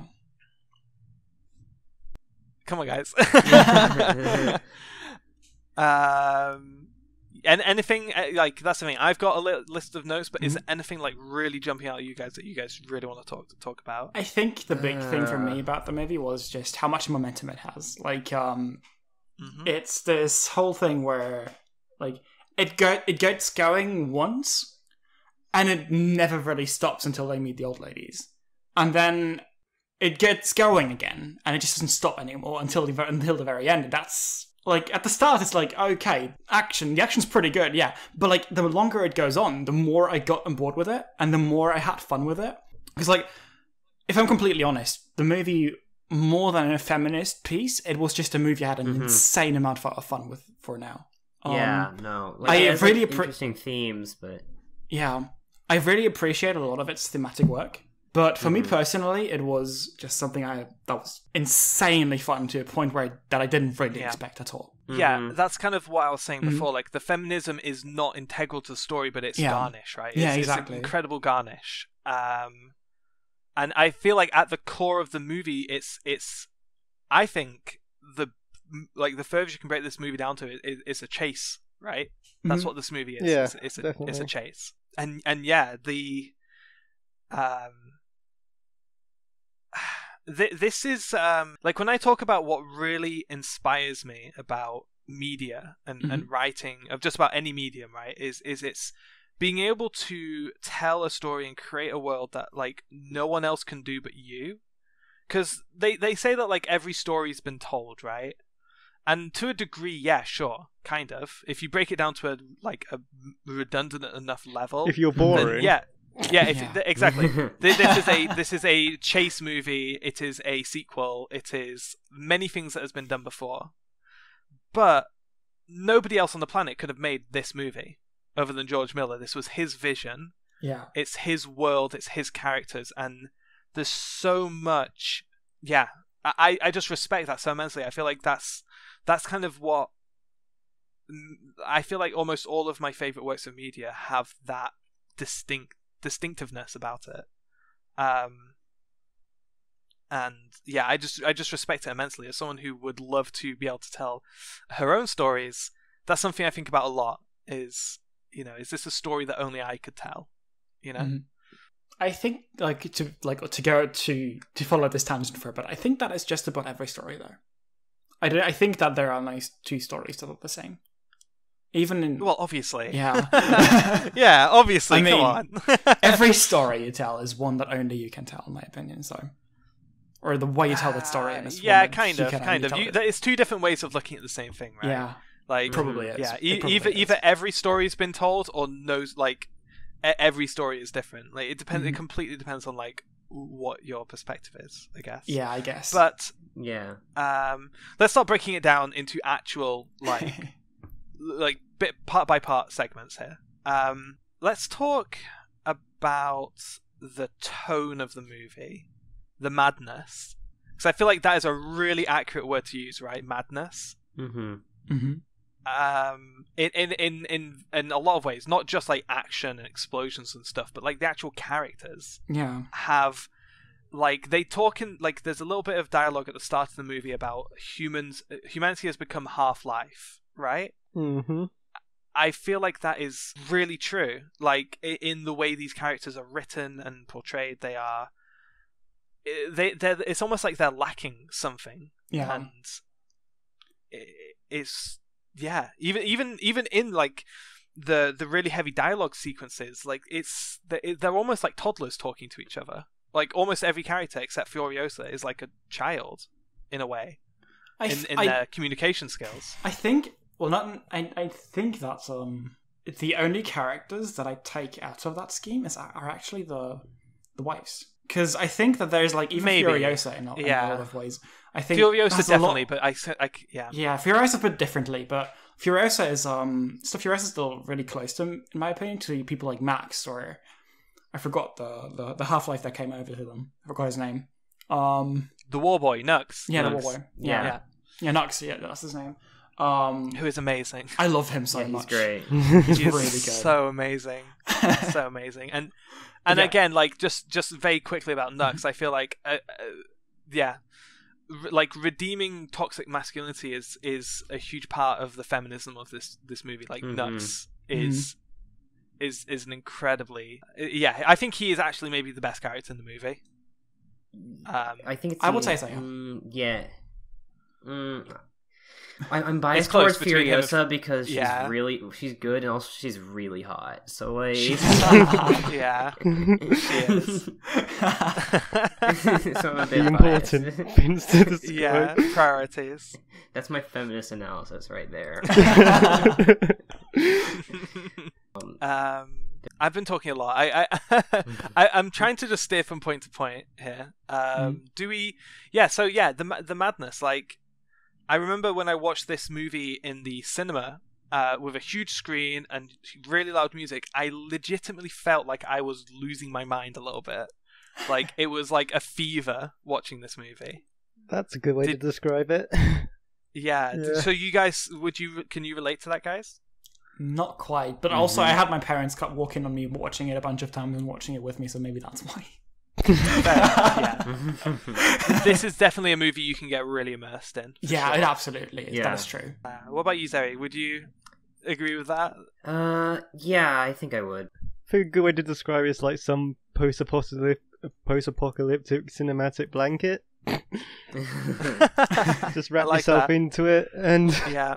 let it take you away. If your Yeah, blanket it's takes just you like- away, that's really scary. Hey, it takes me away to cozy slopes. Yeah. That's It a good does. point. Your blanket does. It takes you to the best place. It takes you to sleep place.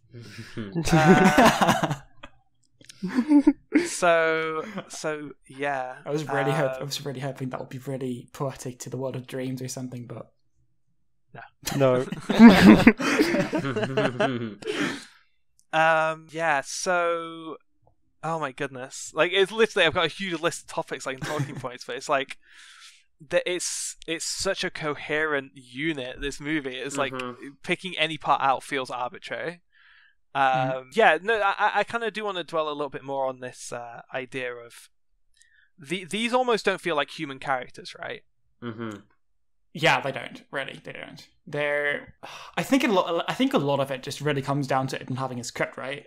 Because it's like if you think about if as you said, now that I know this, it seems really obvious because there's it's an amount of non-verbal communication that's just completely unnatural to us in some ways, I think.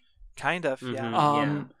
And I think that's kind of where a lot of the feeling of madness kind of comes from. Yeah, you're absolutely right. I think further on that point, a lot of the war boys, their communication is just single words. Like, you know, they yell like single words: war, witness, mediocre. You know what I mean? They just like, it really does pull you into this fever. You know. George Miller, the director in behind the scenes, he says that the characters in this movie speak only when necessary. That is absolutely true. I think, as I said, the only characters that I really would differentiate from that are the wives, and that's I'm not entirely sure where that fits on the movie's themes, but it's really interesting to think about, I think. Yeah, I don't know.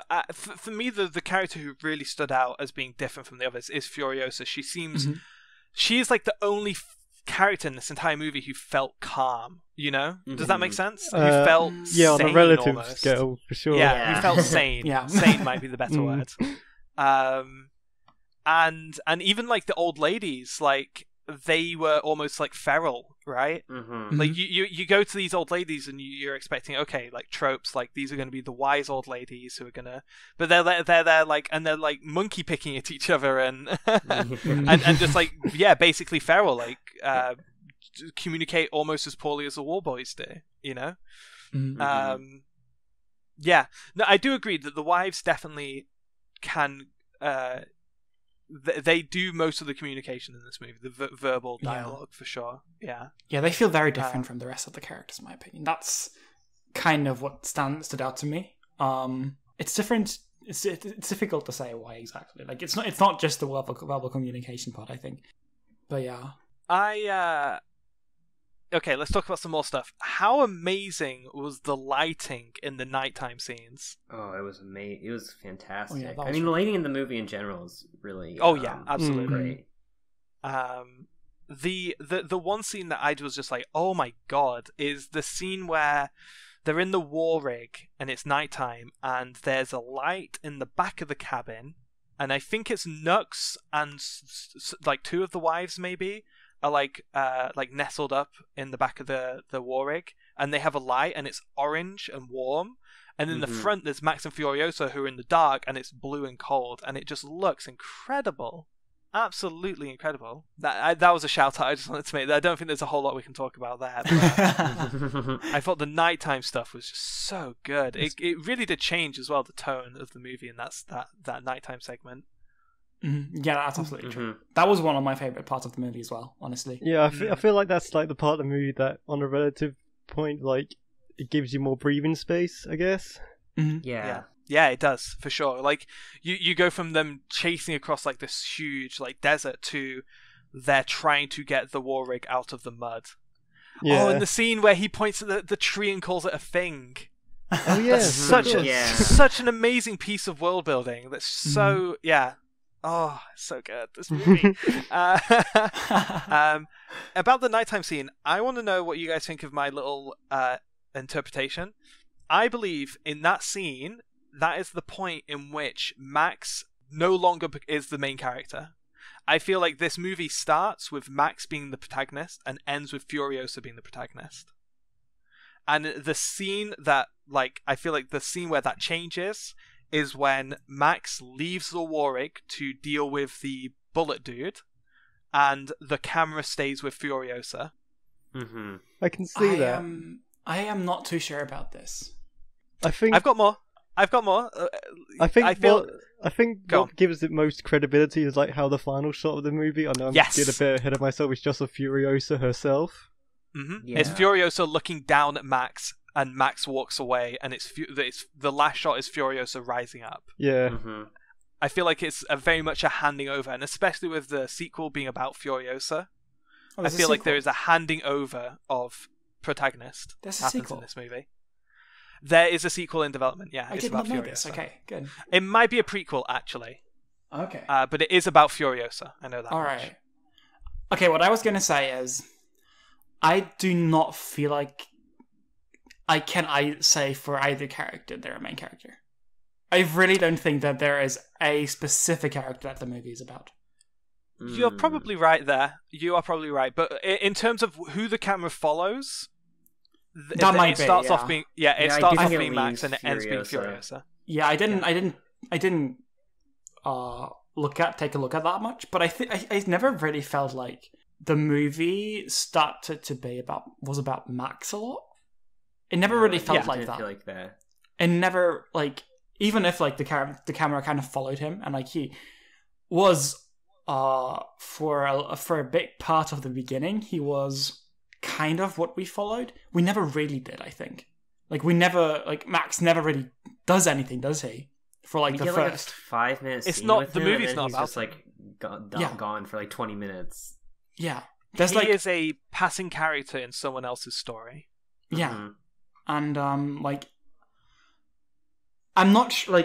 I probably agree with Furiosa being the main character towards the end, but I'm not sure if I'd say Max really is a main character ever, as much as the movie's named after him. Yeah. I mean, you could argue that as soon it very quickly hands over to being Nux as the main character. You could argue that, I think.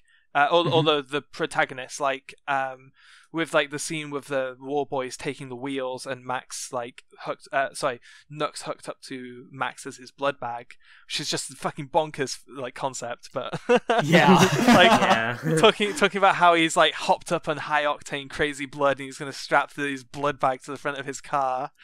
Oh my god, this movie.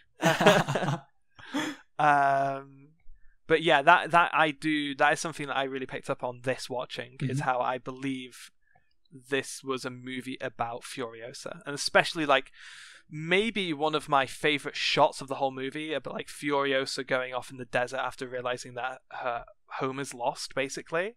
And just screaming on the dune.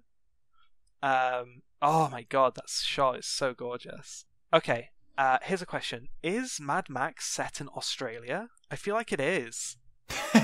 I feel like that's something I could have Googled. I feel like... Wait, no, it is, right? Like the previous one, I haven't watched them, but they are Australian, right? I mean, it's supposed to be Australia. I think it is supposed to be Australia, yeah. That is something that I could figure out with a very quick Google, but I'm not interested at all in watching any previous Mad Max movies.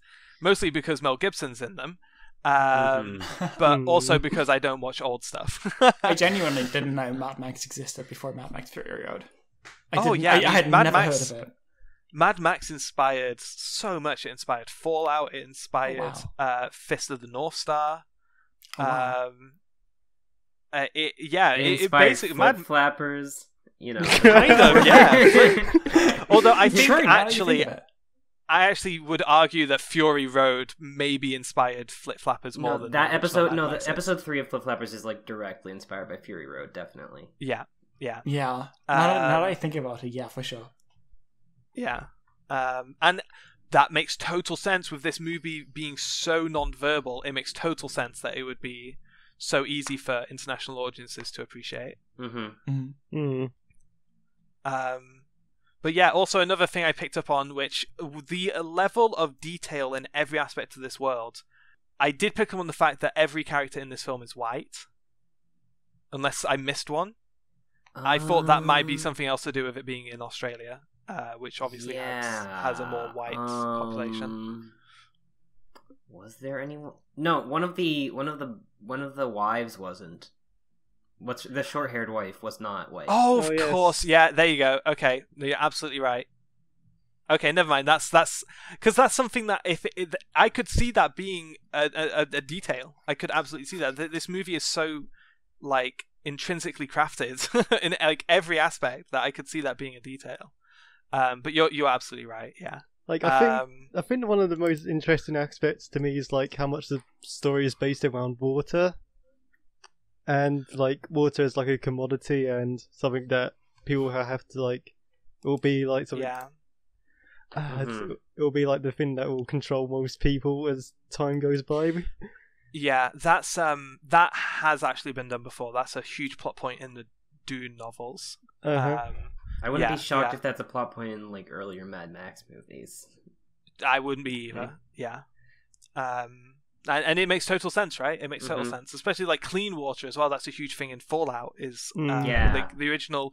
I believe it was like the plot of the first Fallout game. Yeah, you have to get a water chip to make your vault's water work and not kill you. Yeah, yeah. I mean, it's that's probably pretty direct inspiration there. Let's see. I've got some more stuff. Let's talk about.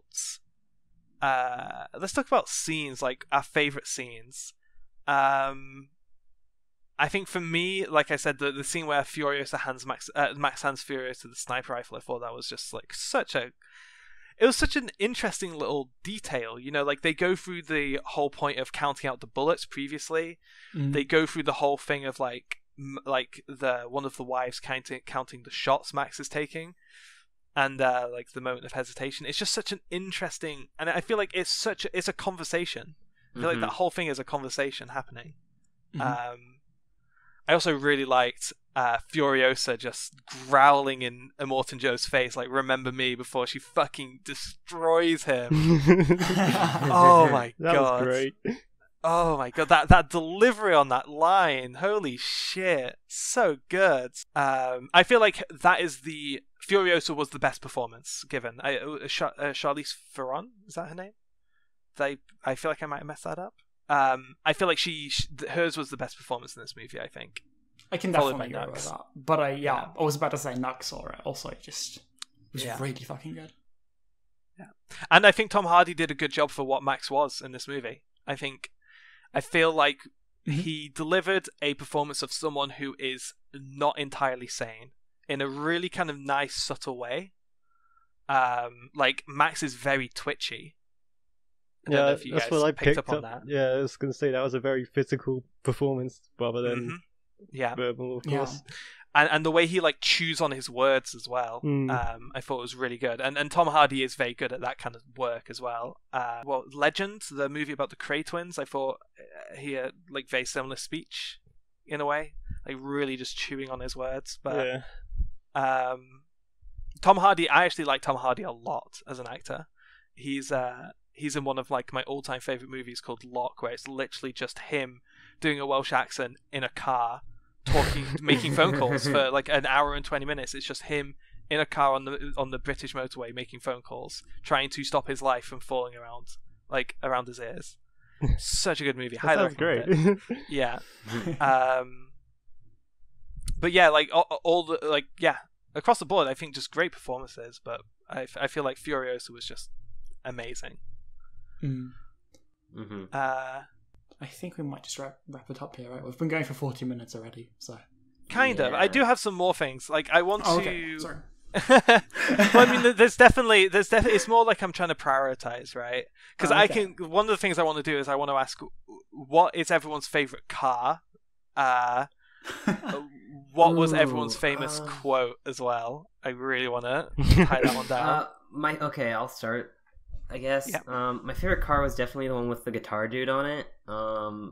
Just because of the guitar dude mostly, but like it's all the entire car is built That guy around has him the being best able to job. play, and it's cool. And then my favorite line is probably "Then who killed the world," which you see like twice. Yeah. Mm-hmm. Both Yeah, when they push him out of the car, and also when Immortan Joe goes in the room where the wives used to be kept. That's and right. It's like written on the wall. It is. Yeah, that's really good. Yeah. So, Jackie, your favorite car and your favorite quote? My favorite car is probably also like the one with the guitar dude on it. Probably because I just imagine that being the best job interview. You know, funny story. I literally just yesterday I watched a Conan clip with, I believe it was the redheaded wife, who has. Oh, we need to talk about her and Nux before we're done. Mm-hmm. Yeah, she actually, I think, ended up.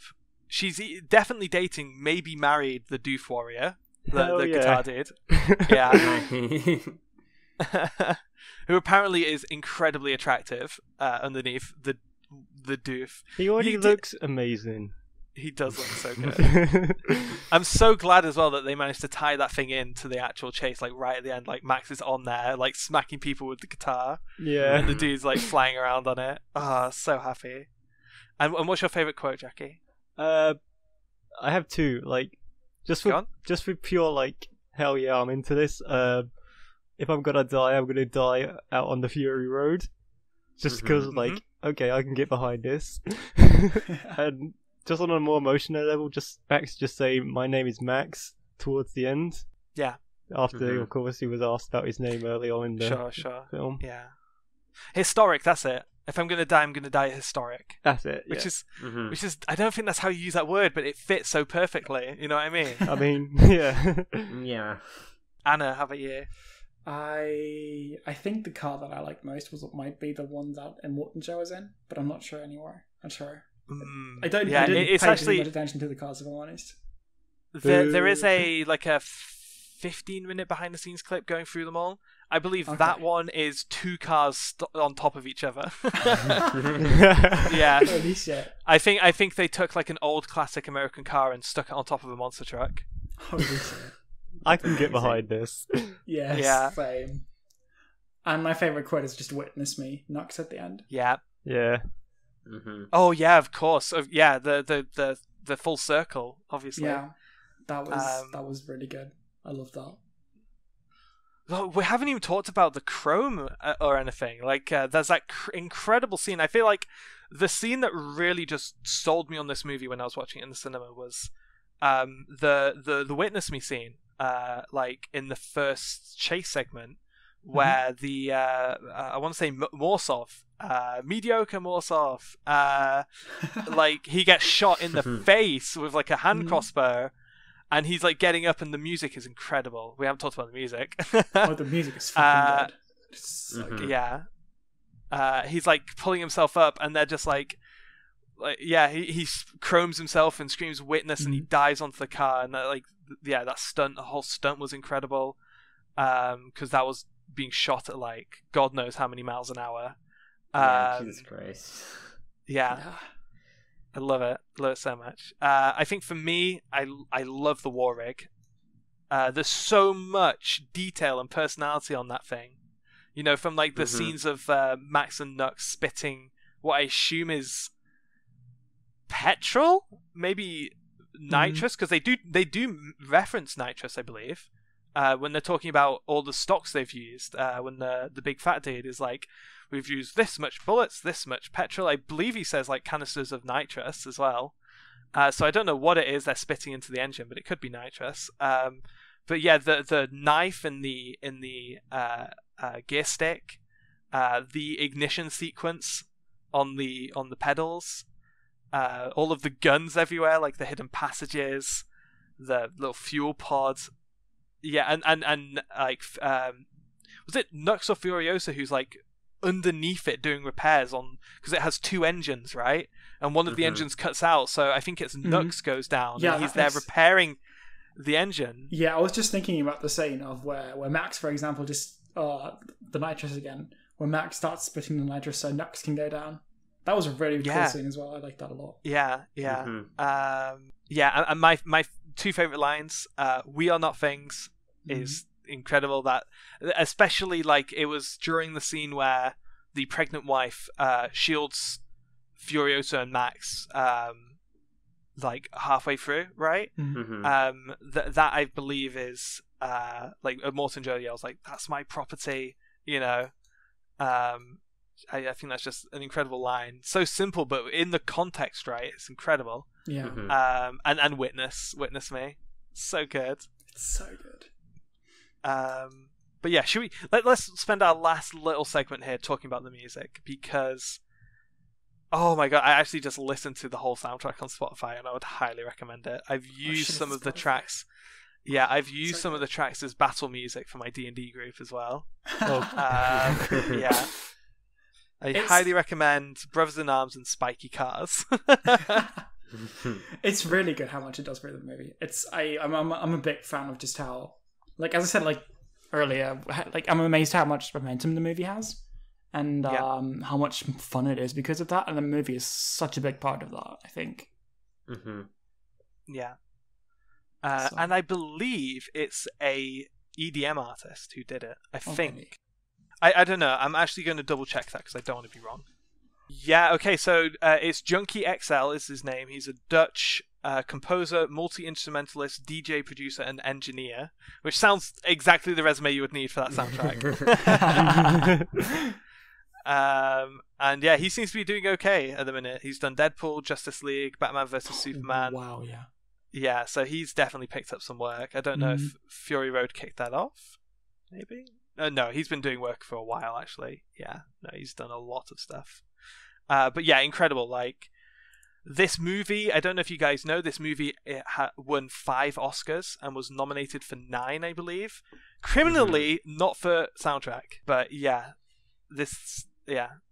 just an incredible movie. And honestly, I think maybe the perfect movie for our first book club. It was, like, we were really struggling for, like, what to pick, because it was like, okay, well, it has to be like a, you know, like a fairly significant thing, has to be somewhat, you know, relevant to the podcast, you know, and I think we nailed it. But yeah, are we ready to wrap up on Fury Road talk? I think so, yeah. We've been going for long. Yeah, does anyone want to add anything before we do? Before we talk about what our next book club thing is? Okay, cool. Okay, so in 4 weeks' time, so the next month's book club, we will be discussing Inside Mari, which is a manga series which is available on Crunchyroll.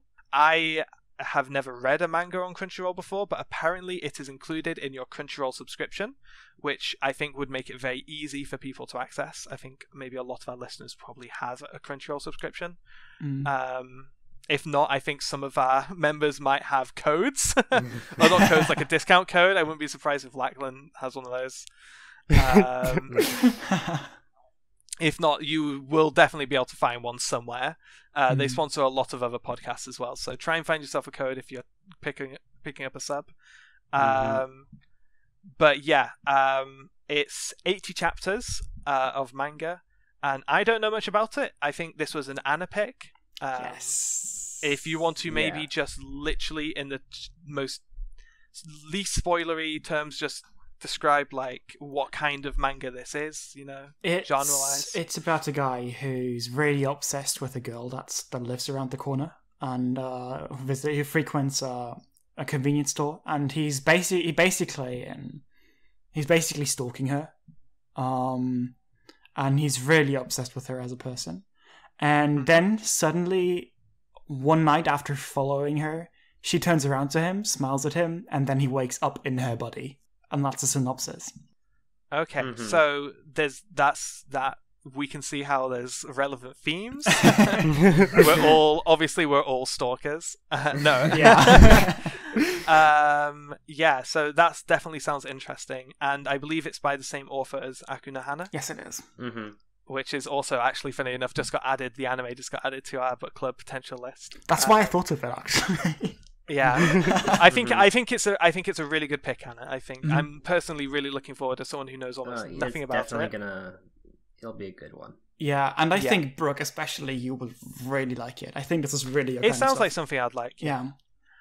So yeah, once again, that's Inside Mari. It is a manga, and it is available legally on Crunchyroll. If you have a Crunchyroll subscription, just search for it in the search tab, Inside Mari. And yeah, we will see you next week for another regularly scheduled episode of the Trans Culture Club podcast, and we will see you in a month for our second book club. Yeah. Bye, everyone. Bye. See you on the Fury Road.